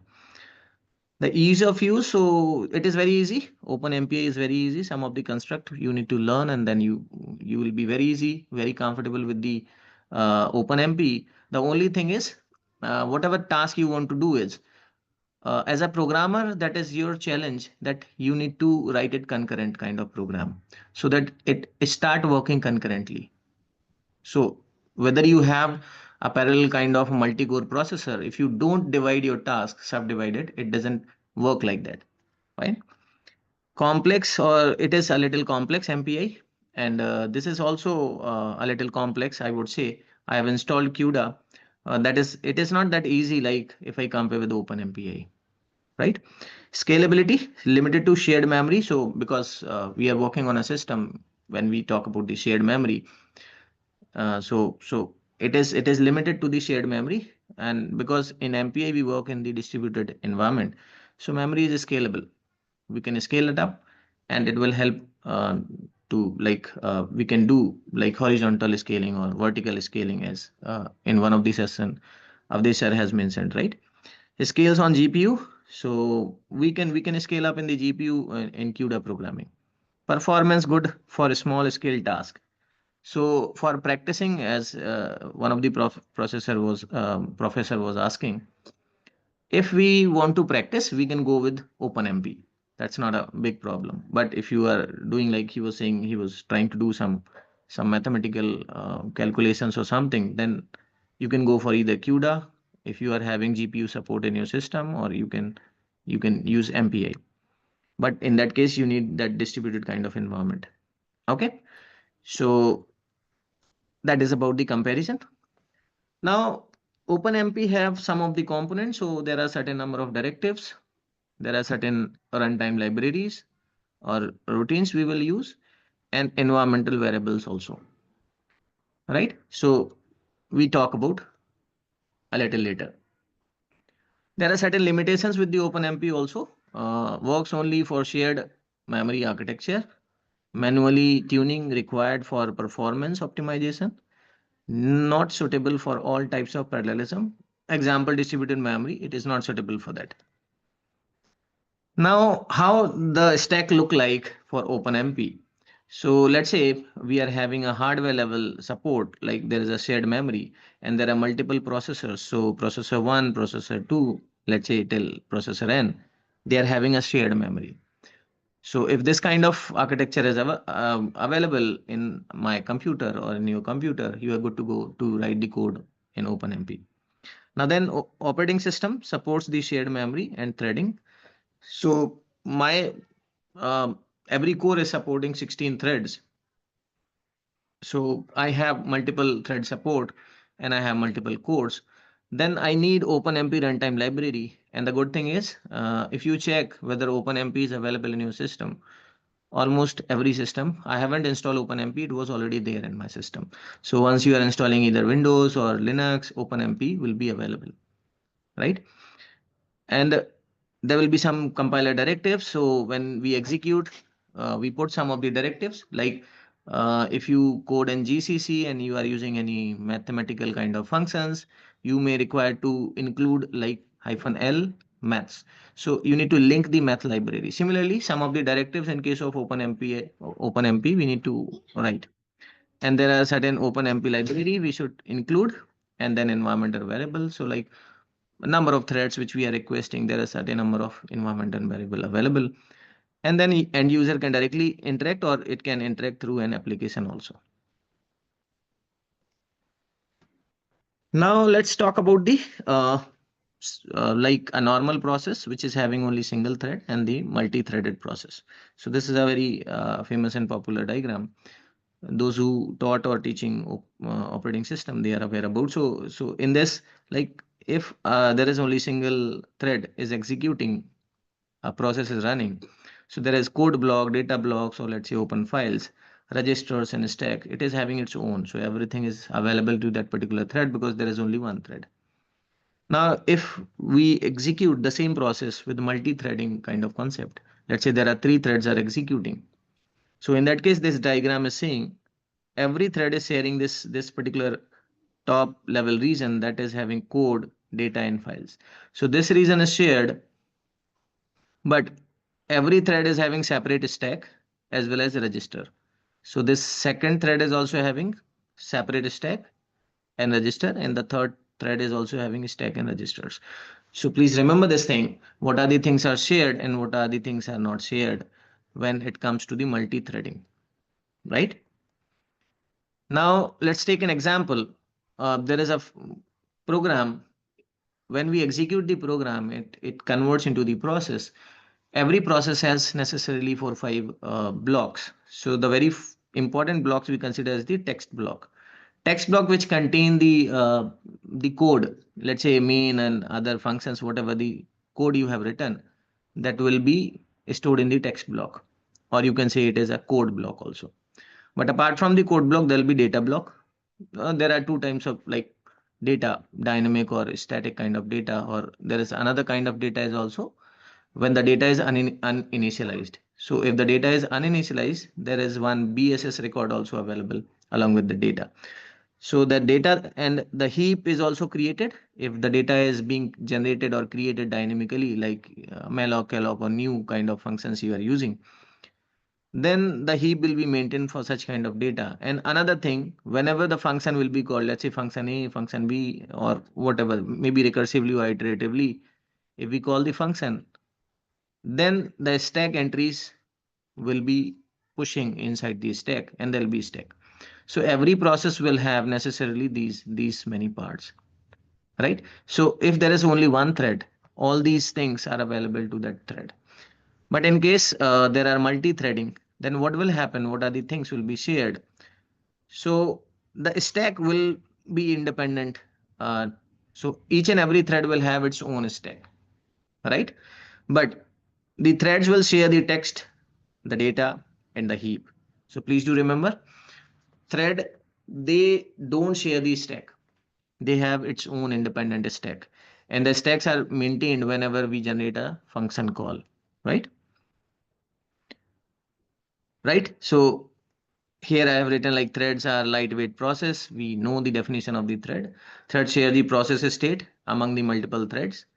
Okay, and this greatly reduce the cost of the switching of the context. So what is actually the context is the context of a process in multi programming or concurrent programming. We talk about the context switching. So what is exactly the context?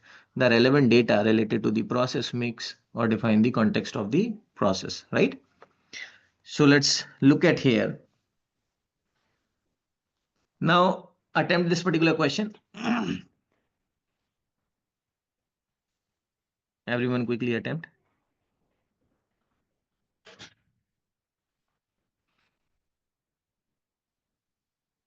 43 seconds are left.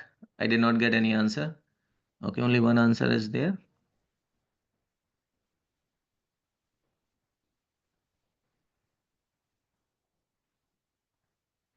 8 answers. So which of the following statement is true regarding the stack, heap, text and data segment in the context of threads? Okay, 15, 16, last 13 seconds.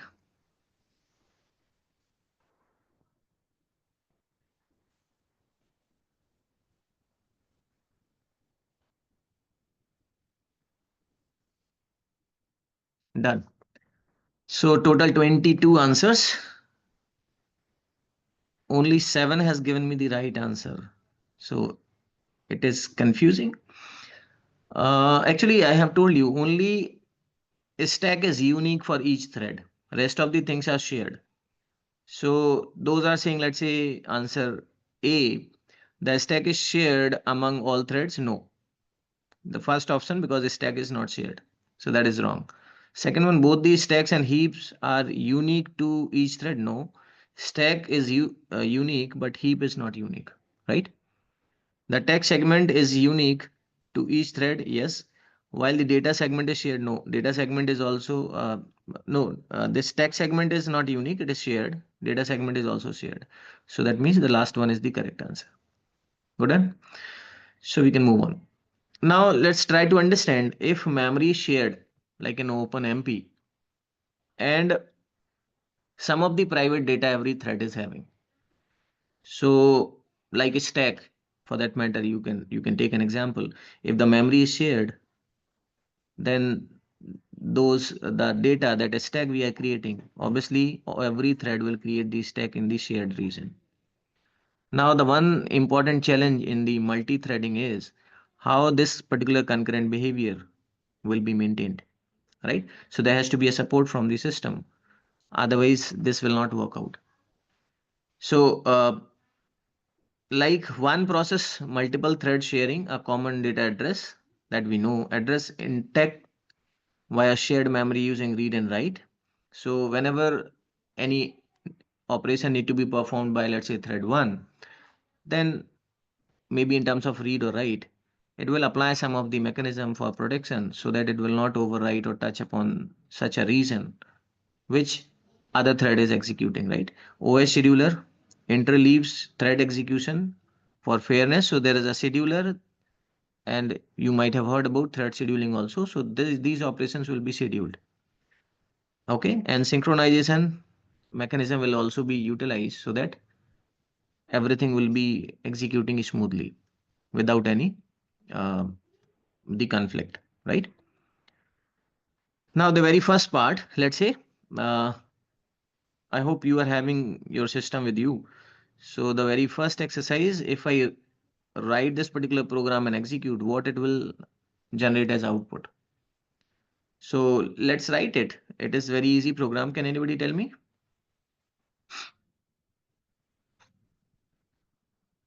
Can anyone tell me? What will be the output? What exactly? Hello world. Hello, 0, world 0. Yes. So this ID I am replacing here and this ID is replacing here. So hello inside the bracket, it is 0, hello 0, and then world 0. Right? So if I execute it like that, it will work like this. Fine enough. But we can change this program and make it concurrent execution, right? So let's I think you can type your answers. I have asked, but I put inside the answer this also. So you can type what exactly it will be printing. I think 3-4 answers I already got. These question I put so that in online sessions people will be bound to connect it. Okay, great. So 5 responses I received, 7, 8. That means today many people are connected. 11, 12. Nice. So this is like hello world kind of program. The only thing is I'm just writing 0, 0 somewhere. So output you need to predict in that sense. Right, and ID is not dynamic here, it is having 0 value. So the output is also pretty simple, straightforward, static kind of output will be there. Right. So I hope 17 responses, 18. Okay. People are still giving the response. That's great. So quickly you can do it. Responses are like this. Okay. So these already given the response. Nice. Fine enough. So we can move because this is very easy task. Okay. So I'm ending this question. 23 responses, sufficient. Okay, great. So I hope no one is having any doubt in this question, so we can move on. Now, if we change it, like when we want to execute anything in parallel in OpenMP, what we need to use is the very first thing we need to include OpenMP.h header file. So in the program, we need to include omp.h header file. So let me write that code in my computer, and let's try to do some hands-on. So where is my Ubuntu? Ubuntu is here. Okay. So let's say vi, and I write for today program 1 in C. So I'm doing it in C, and I have already written this with pragma. Okay. So if I want to execute the same program, the only change which I am making here is ID is not static in this case. ID actually I am updating with this particular that is a environment variable which works in OpenMP. So MP OMP underscore get underscore thread underscore num. This function actually returns the thread number. Okay. So in OpenMP, in the beginning also we can mention here after this hash pragma OMP parallel, we can mention how many threads we are actually intended to request, right? But here I am not requesting. So what will happen?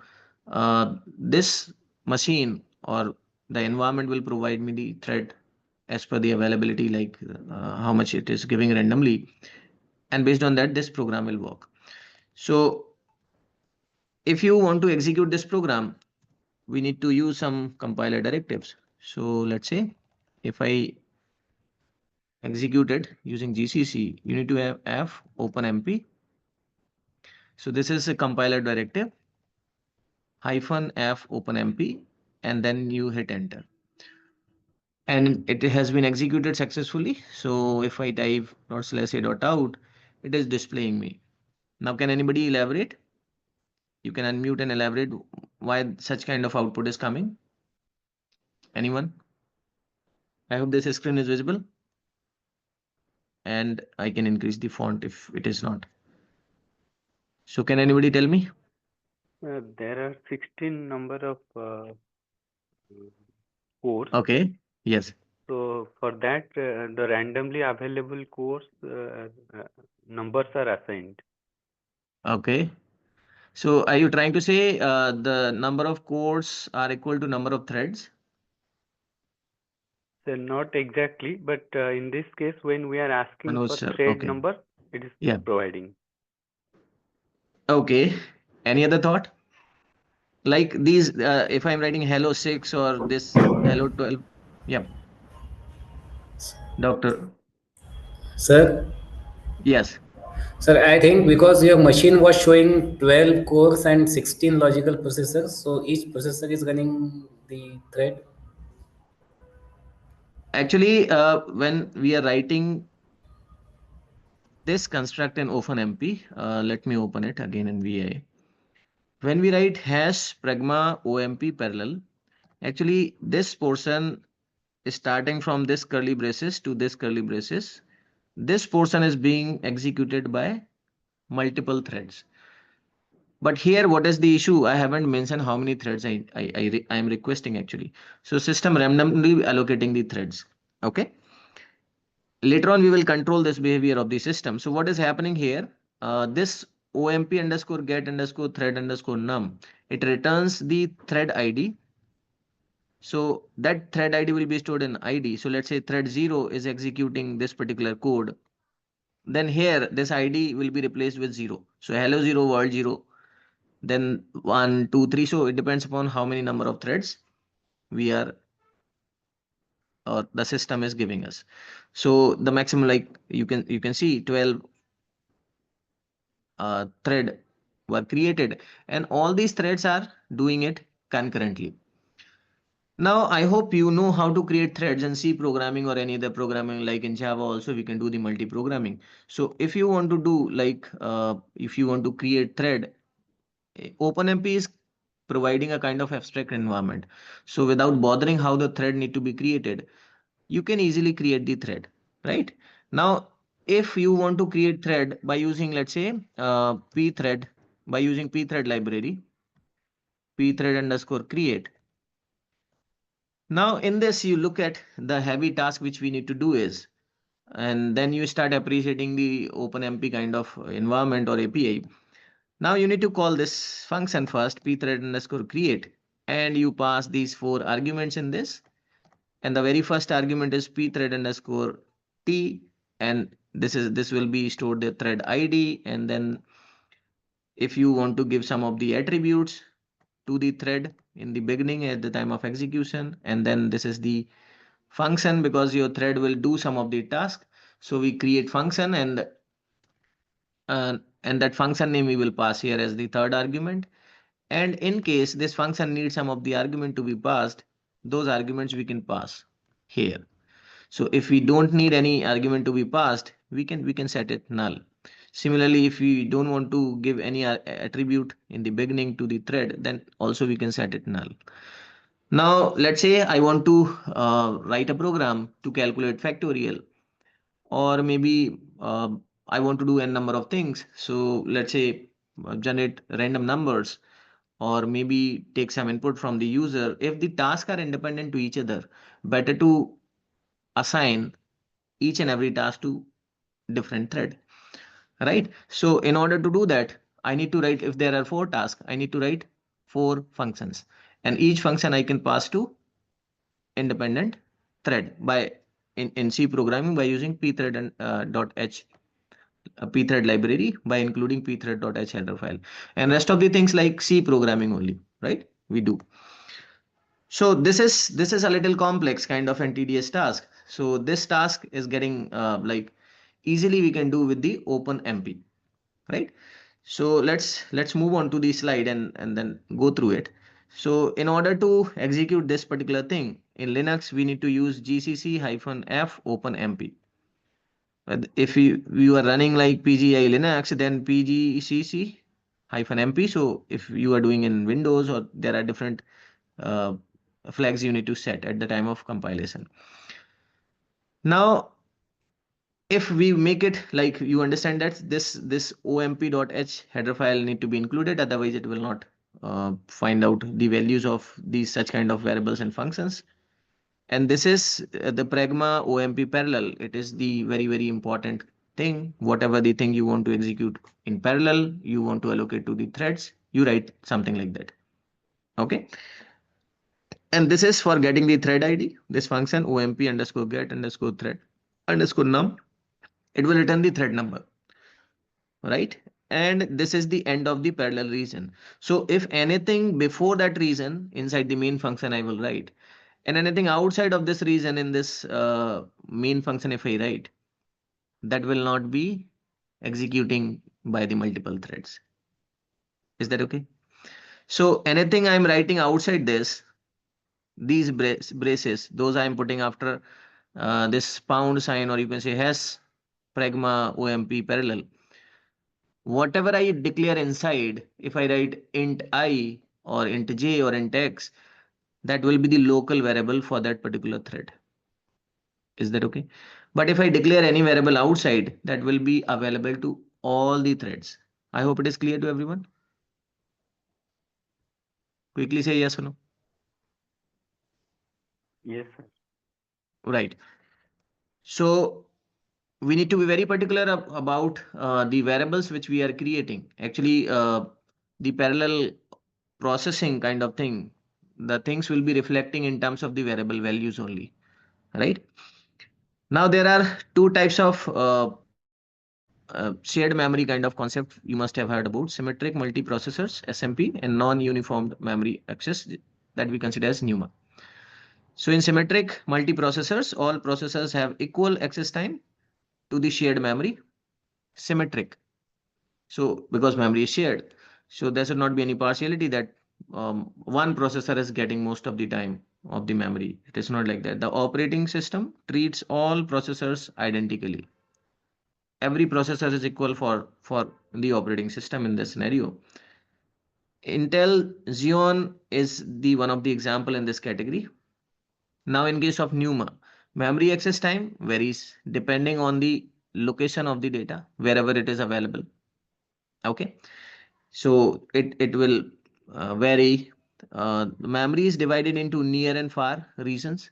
So I hope you understand what is the meaning of near region and far region. Have you heard about the near pointer and far pointer kind of concepts? Hello. Like in memory, uh, near pointer, far pointer, generally, let's say in our modern operating system, paging is implemented. So if any value, or let's say an address which is larger than one particular range, which may fall outside of the, you can say, page size, we consider such kind of address the far pointer. If a pointer is pointing to such kind of region, that we consider far pointer. So similarly, if in the memory, if we try to access a particular data which is near, that will be easily and fast accessible. So this NUMA actually, it is providing various time. It depends upon where the data is available and what process or thread is trying to execute. Now example, AMD is falls in this NUMA category, right? Now the model OpenMP, actually, how does it work? You must be aware about the parallelism or concurrent, the you can say construct. So there are two famous construct. One is the fork and join construct. Another is co-begin and co-end construct, right? So fork construct, fork and join.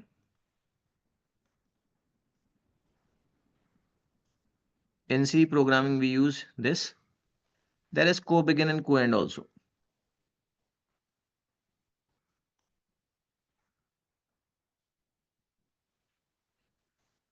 Now in co-begin and co-end, some of the languages they support co-begin and co-end, but OpenMP and C programming or Java programming or C++, they begin with the fork. So whenever we do the fork, fork system call also you are aware about in C programming. So when we do fork, fork will create identical process, right? So what is the meaning of identical process? Because earlier, let's say the P1 was executing and P1 was having its text block, P1 was having its stack, P1 was having its heap, P1 was also having its data. So when you are saying like this P1 is calling fork and fork is creating an identical process, So in what sense this process will be identical? Can anybody tell me? Like all these sections will be copied to the new process, let's say P2 is created, or what sense? Anyone can respond? Yes, sir. So exactly all these things will be copied to the P2? Yes, sir. Okay.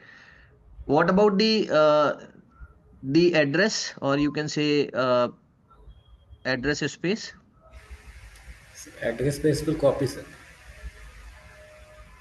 So they will have common address space P1 and P2 or different? No, separate address space. Right. So everything it is copying, but address space is different, right? But what makes thread as lightweight process actually, most of the things they are sharing, excepting this stack.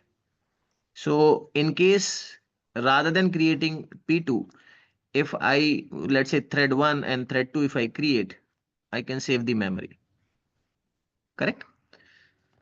So we go for the multiple threading. Now what happens in this kind of OpenMP? In OpenMP, there is a concept of master thread.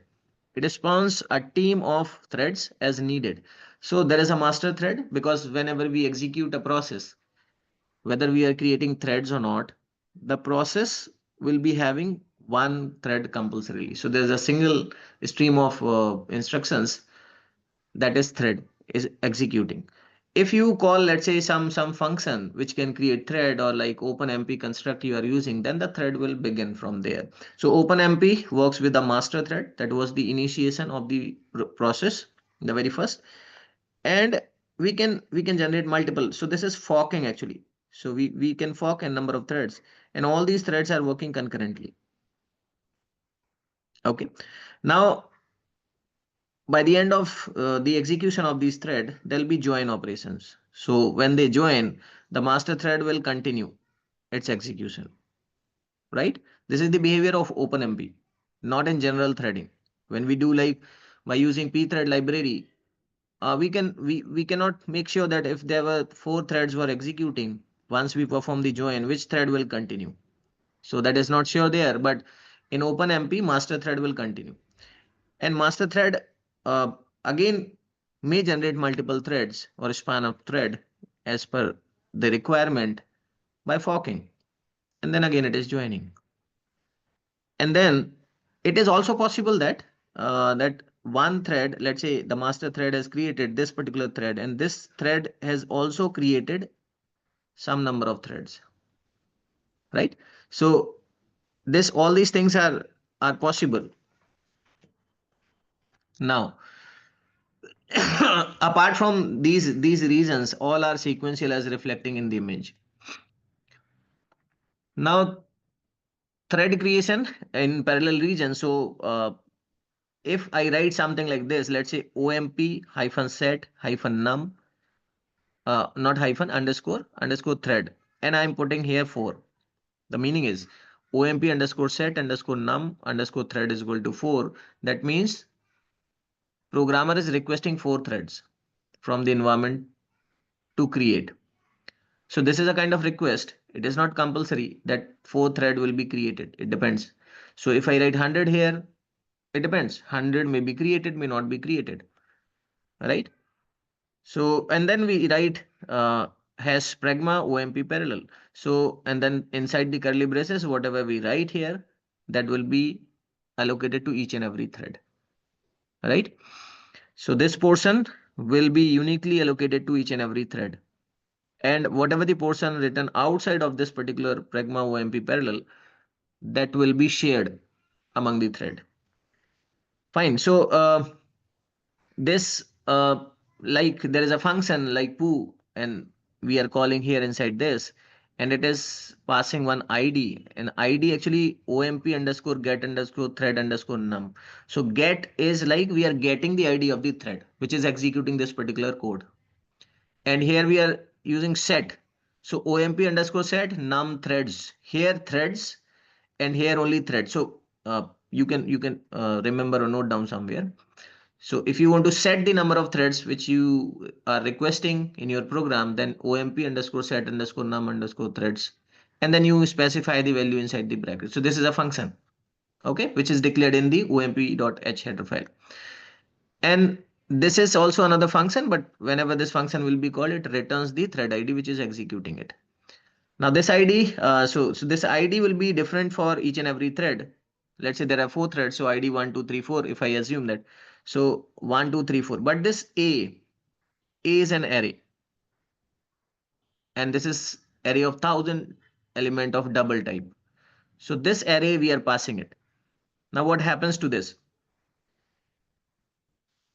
So this array is actually defined outside. So this array, every particular thread is referring the same array. Now the problem may arise if we don't write the further code.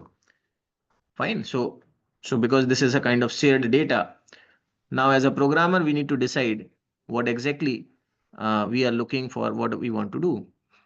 Now in this, so this run function returning the thread ID that we have already discussed this.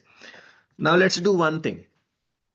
There is a very famous kind of problem that we consider the pi sum. So there is a integration given here. If we do this integration 0 to 1, then all the sum, this particular 4 divided by 1 plus x square generates the value equal to the pi, 3.14 something something, right? So if we look at this particular integration, it look like there is a region. So if we draw this is a region covered, and this closed region, when we add it up, it will give us 3.14 some dot dot dot some of the things. Now what we do in parallel actually programming, if we want to write the parallel code, the task which we are intended to perform, that we divide into the subregions or subtasks. So individual tasks we try to distribute to the different thread, and then later on we combining the things, right? So let's say these are the subregions and we try to write the code. So how do we do that? We write, let's say there is a static long num step, and I think static, you understand, there are in C programming we talk about there are 4 storage classes. So there is auto by default. If you don't declare any storage class, there is auto storage class. Then static storage class, register storage class, and extern storage class, right? So to refer any external variables which is already declared somewhere, then you use extern. So static is having a nature like over the function call, this variable will be existing, and a static type of variable can be initialized once, right? So I hope you know that. So static long num underscore steps, there are any value we can give here. Double, and the step is another variable that is also double because we are trying to store large amount of value. Then what we are trying to do is the same, the equation which have given, we are trying to do it. So what we are doing is 1 divided by this particular number of steps, we are storing in the step. And what we are trying to do is we are doing this 1 plus 0.5 multiplied by step, and we are storing in x. And now here is the same formula which we have seen, the pi sum.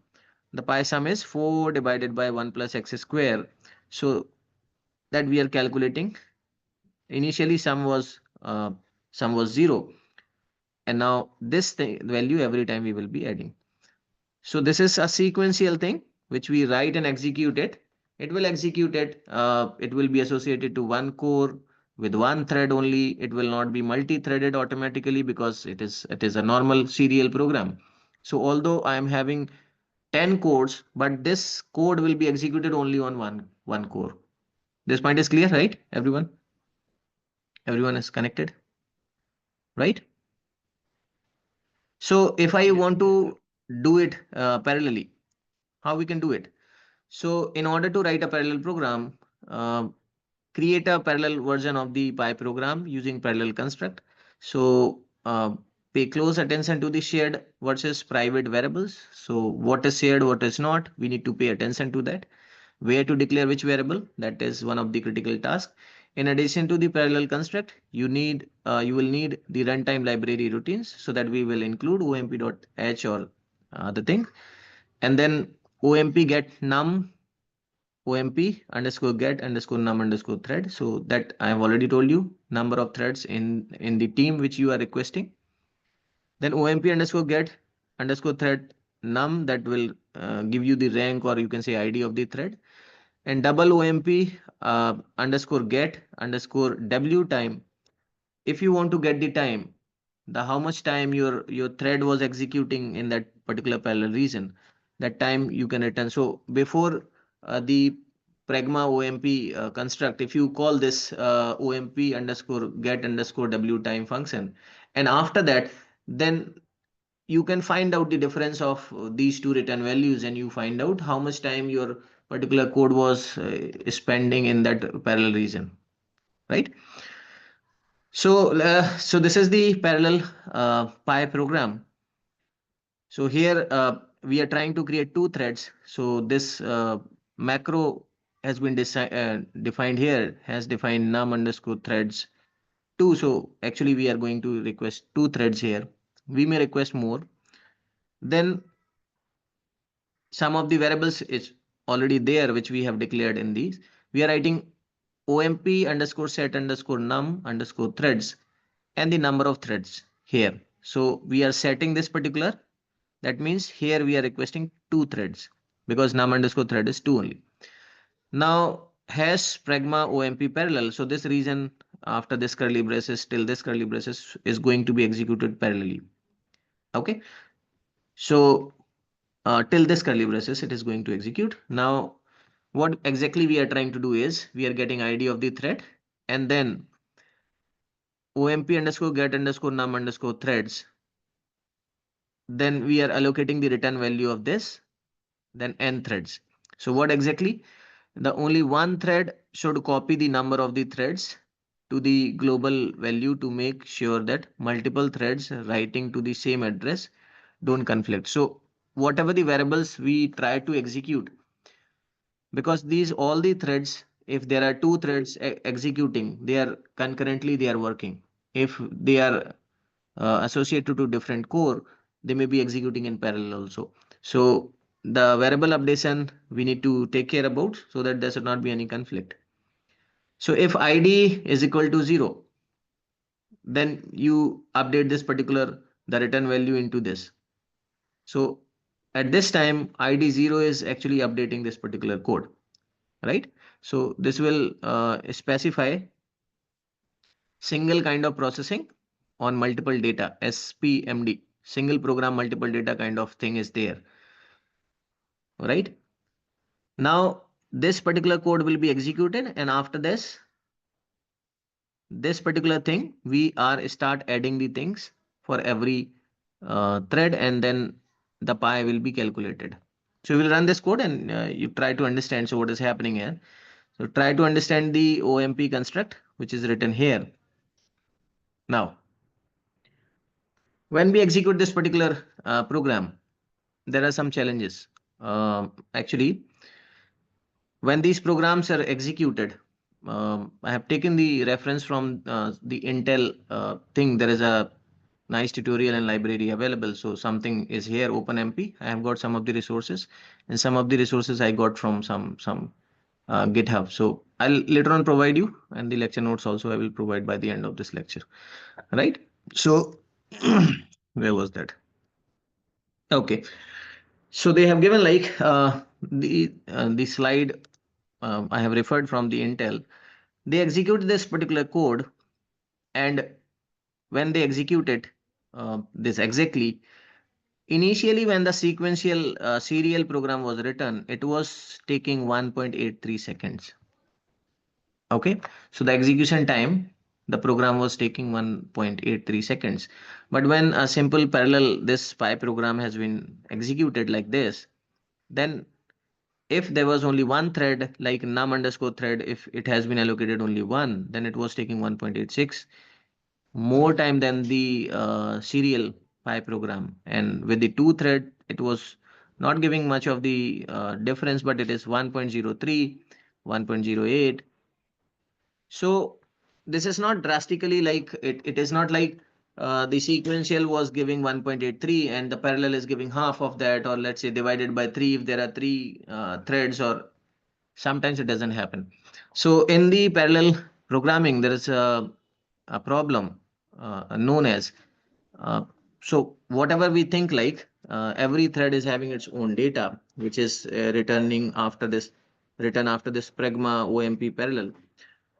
But the data is fine, that is available to the particular thread, but those threads are putting that data into the cache memory, and the cache memory is shared. So some point in time, it happens that what happens, I hope you are aware about the cache structure, like in computer architecture, if we talk about. So let's say uh, this is the cache memory and there is RAM available.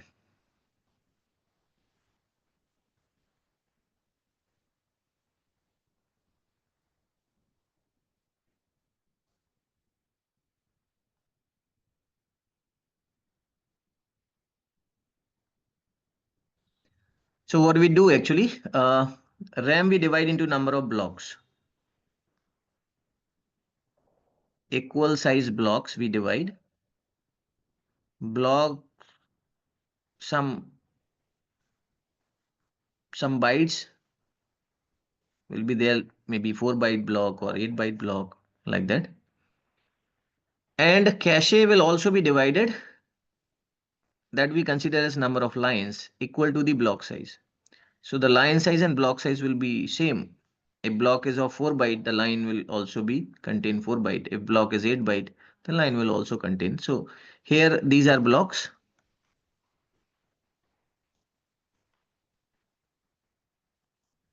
And these are lines.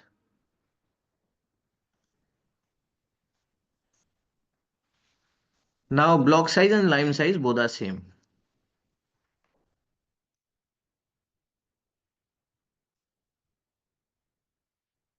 So whenever the data will be required, because we need fast processing, the data will be loaded inside the cache memory. So whenever the request will come for any data, first the cache will be checked. And there are 3 ways the cache is generally maintained in the system. So one, the very easy way is direct mapped cache.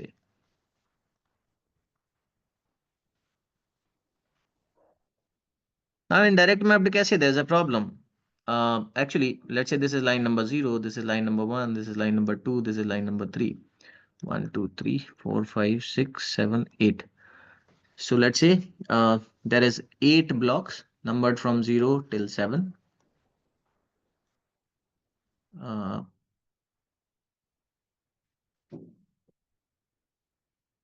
If I consider more blocks, so let's say I'm considering there are, let's say till 15, 16 blocks and 4 lines. Now these block numbers will be of 4 digits. So 4 digit like 0, 0, 0, 0, and the last digit will be 1, 1, 1, 1, right? Now every block may have, let's say I'm saying 4 bytes.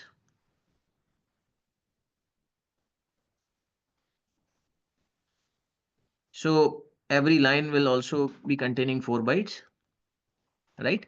Now what happens in the direct mapped?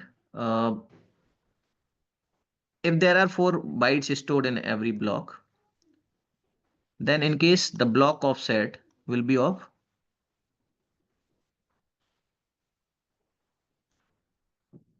there'll be 2 bits required, because 2 bits can generate 4 different numbers, so there are 4 bytes. So the initial 2 bits of every block number will be considered as the block offset. Now remaining is representing actually the block number. So the cache, actually there are 4 lines, so it will be written like 0, 2 bits only. Now if these 2 bits are mapped with, let's say this block is directly mapped to be loaded inside this particular cache. Now let's say 4. So if I write 4, it is 0, 1, 0, 0, right? So in that case, these two actually we are mapping with the next.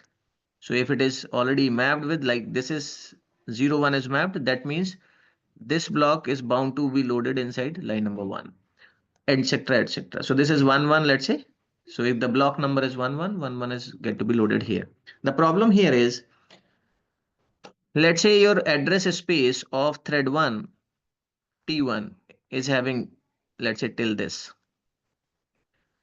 and your address space of thread 2, because they are sharing the identical thing, so let's say T2 is having here these number of blocks.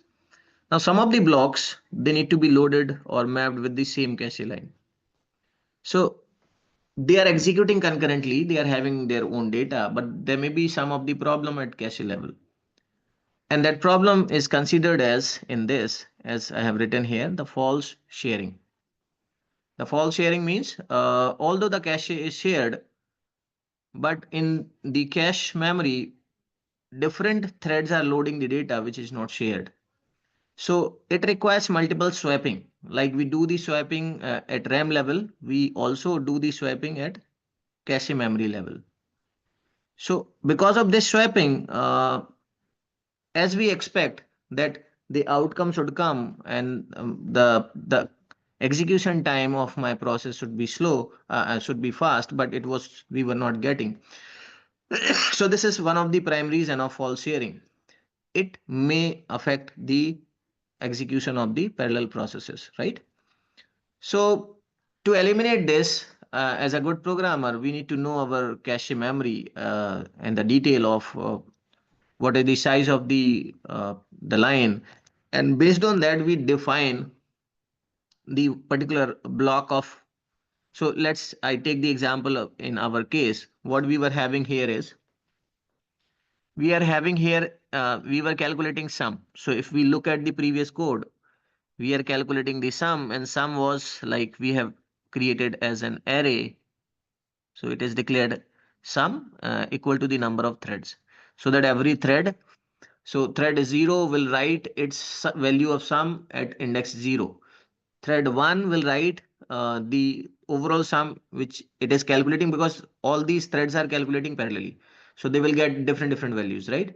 So they stored at different uh, indexes. And later on, we run a loop and try to add them, all the indexes, and we get the final sum, right? Now here what exactly the problem is, because the sum is taking less number of space and your line may be like the size is more, so there may be conflicts. So to reduce that, what they are saying is, try to decide this particular, the variable which we are going to use here is, it should be occupied the complete line, so that there should not be any conflict, there should not be any other data. If you are using the half line, there will be like same line is getting used by uh, different threads. So to avoid it, what they are actually doing is, they are doing padding. So what is padding? Padding is a very common word in computer science. We use this word in networking also. Networking, where we use, anybody from computer science, where do we use padding word?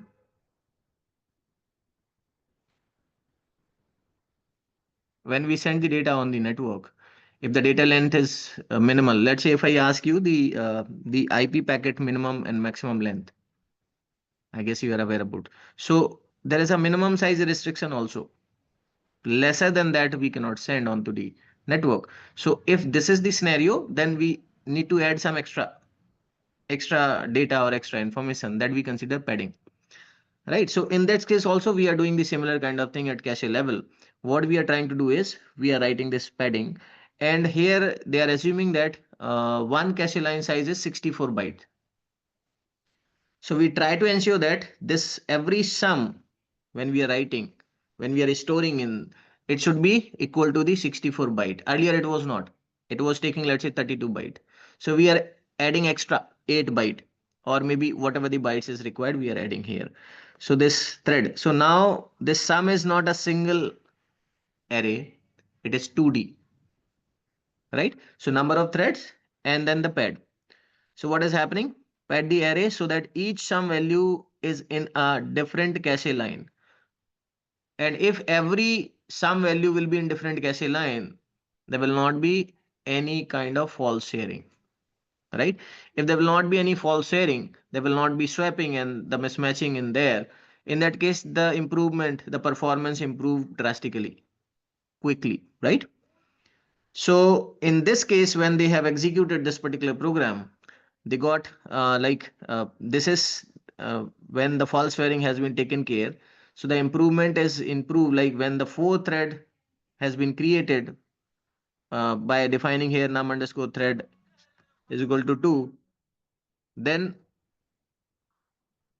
sorry. So here, if there are 4, like you can look at the time requirement difference, right? Now, do we really need to pad our array? Not really. It depends upon. Padding array requires a good understanding of how the cache works. If you switch to a computer with a different cache size, your program's perform may drop significantly. So it depends upon the cache size. You need to understand first, then only you need to pad. Otherwise, it is not required. So it is like you need to understand your system first, then only you decide your padding. Now, how threads interact? OpenMP is a multi-threading shared address model. Threads communicate by sharing variables, right? And whenever the sharing comes, there may be race kind of situation. So we need synchronization. So unintendedly sharing of the data cause race conditions. Race conditions like when the ultimate outcome will be dependent on the sequence of execution of the thread. That situation we consider as the race, right? So to control the race condition, we need synchronization. So in OpenMP also there are some construct related to the synchronizations available. Synchronization is expensive, so we need to change how data is accessed to minimize the need of synchronization. So sometimes when we synchronize the things, the performance goes down. That's why we are saying it is costly, right? Now to synchronize, there are different things in OpenMP. So there is one thing is barrier and another is we can go for mutual exclusion. So when we consider the barrier, actually what in this diagram I'm trying to depict is there are different threads are executing, and let's say this point is the barrier. So when we set the barrier, the barrier is like has OpenMP construct parallel, and then we write the barrier. So when we write barrier there, up to that particular line, if one thread is reaching, until unless every thread reach to that particular barrier, that thread cannot move ahead out of that line. So in this is one of the way we can synchronize by using barriers. Synchronizing bring one or more thread to a well-defined and known point in their execution. So that is barrier.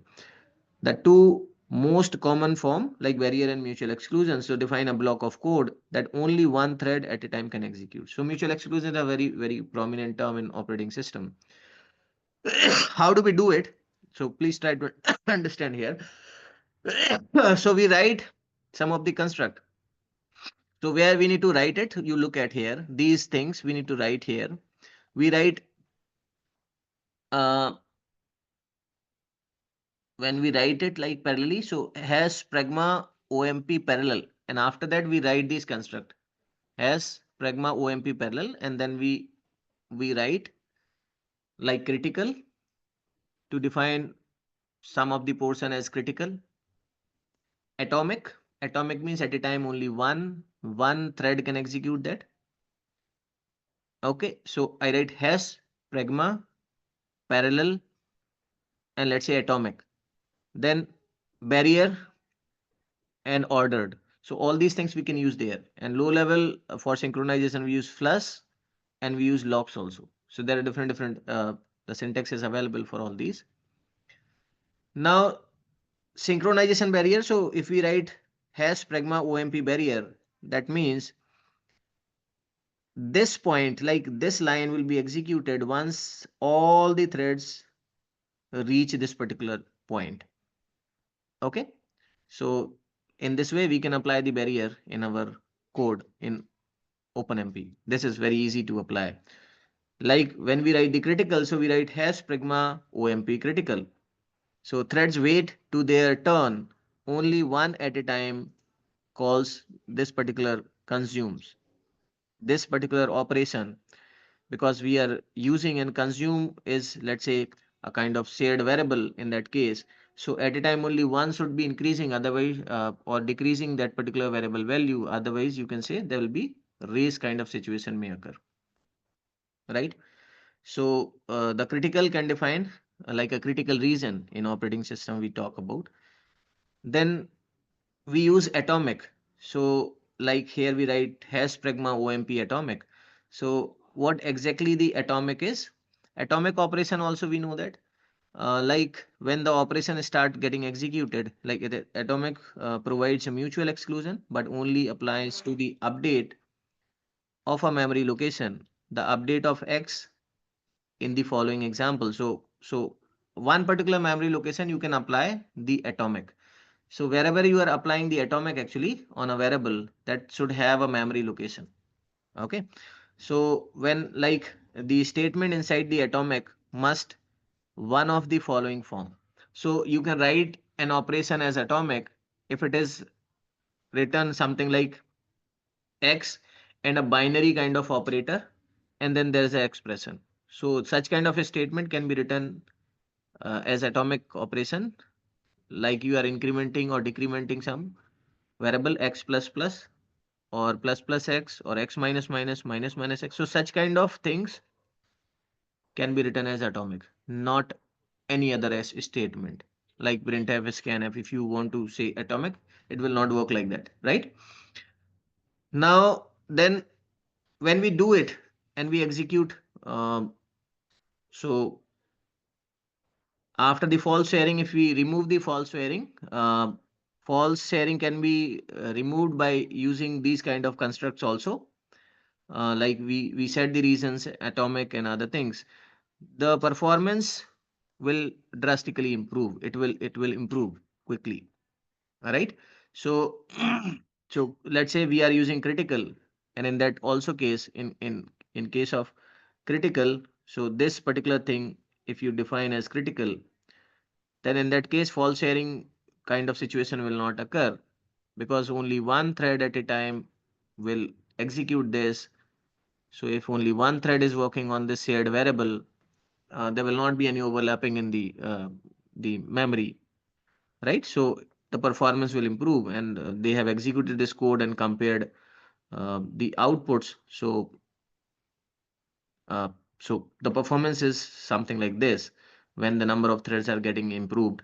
So this is using critical, and this is like simple using padding, and this is the normal program which they were executing, right? So any question anybody want to ask till now? Anyone want to ask any question?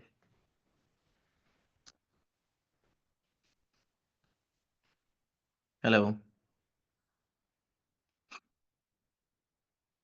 No, I think. So we can move on. What happened? Okay. Right. So when we want to parallelize the loop, there is a construct. Let's say we want to parallelize the for loop. Before for, what I want is my for loop is working 100 times, 1000 times, or maybe more number of times. So what I can use as pragma, OMP, and then for. So this for means I want to parallelize this particular for loop. The meaning is if there are 10 threads are executing it, and let's say this loop is running 10 times, each and every iteration maybe can be performed by different thread. Or maybe if the loop is running 100 times, there are 10 threads, some of the iteration of the particular loop can be executed by thread 1, then 2, and so on, right? So this kind of parallelism, like the loop work sharing, we consider this concept like we are sharing the work among the thread when there are loops, right? So when we write something like this, so we write hash pragma OMP parallel, this particular region, it is a parallel region, and above that whatever is written, that is actually the sequential code. So if I write the for loop, this for loop is sequentially being executed, it will not be distributed among the threads. Only one thread will execute it, but this region will be executed by n number of threads. And then if I write like this loop will, the different iteration can be distributed to different threads, right? Now now if I write something like hash pragma OMP parallel, or I write hash pragma OMP for, or altogether if I write like hash pragma OMP parallel for, the both are the similar kind of syntax which we can use, right? Now we can parallelize the nested loop also. So let's say if there are 2 loops or 3 loops, we can write hash pragma OMP parallel for collapse. So the collapse is one of the construct which you need to use. And if there I am mentioning 2, that means I am trying to parallelize the 2 you can say nested loop. If I write 3 here, then 3. So the counting will be done from the top level of the for. So for we are collapsing, and we try to, and this particular region will try to treat it as one only. So how many times actually this, the combination of 2, because it was running 0 to n minus 1, and this was running 0 to m, so total n times and total m times. So this will collapse, and that will be treated as there is a one loop which need to be executed n cross n m times, right? So that's why this construct is considered as collapse, right? Anyone want to ask anything?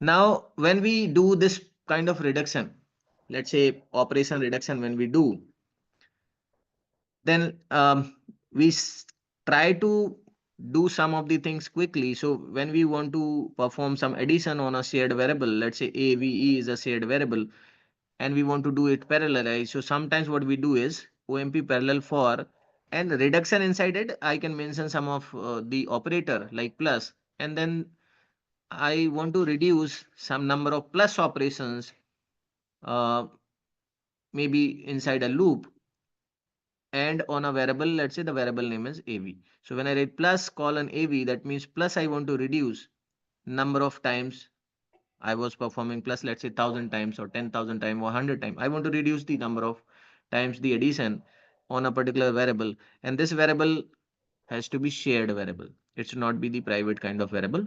So this AB must be defined outside of your parallel region, otherwise it will not work, right? So there are multiple operators you can parallelize, like you can reduce it under the reduction you can apply. So like plus, multiply, or subtract. But there is a initial condition, like when you are trying to parallelize any operation on a variable, that variable must be initialized in case of plus with 0. In case of multiplication, that variable must be initialized with 1. And in case of minus, the variable must be initialized with 0. So that is one of the check as a programmer we need to have, otherwise there will be problem. Okay. So this was the description, because in this short span of time, some of the fundamental things upon OpenMP I have discussed, but there are certain number of codes I have. So let me show you. Meanwhile, you can ask your questions. I will provide you the hands-on exercises where I have written some of the codes. I will improve the things. So let's say uh, if I talk about this particular thing, what this code will do, you can understand. Here I have demonstrated the Pragma OMP parallel, and in the multi-threaded environment, then how I have performed the reduction for plus, and how I'm reducing these number of operations. So some of the codes you can just copy paste and run. Let's say I'm trying to add or multiply two arrays or matrices, then how we can reduce the number of operations. So there are multiple things I will provide you. So the time up for this session, I will give you the supporting material. So now please ask your questions if you have any. I hope this will help you to understand. So the challenging part is OpenMP is very easy to use. The thing is the challenging, like you have to understand how to use it, like how to parallelize your task. Let's say you are doing some critical thing, you are multiplying or 1 million numbers or some arrays or matrices or some doing the complex computation. But so as a programmer, you need to do it, how you can use it parallelly, right? So Ajay sir, are you here? Yeah, I'm here only. I'm listening Okay. to you. One query, one person said like, if you are Okay, just a marking minute. attendance, you are getting Mark. that you have already responded. You have to mark attendance only once. We put attendance like once again, once or twice or three times, time and again, so that if somebody has missed to mark the attendance, he or she can mark, right? So don't worry, if you have done it Okay. once, it's okay. Right?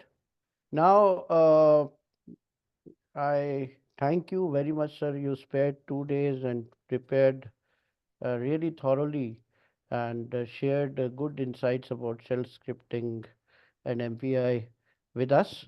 And I hope you will share your resources on the WhatsApp group so that our participants can take advantage of it.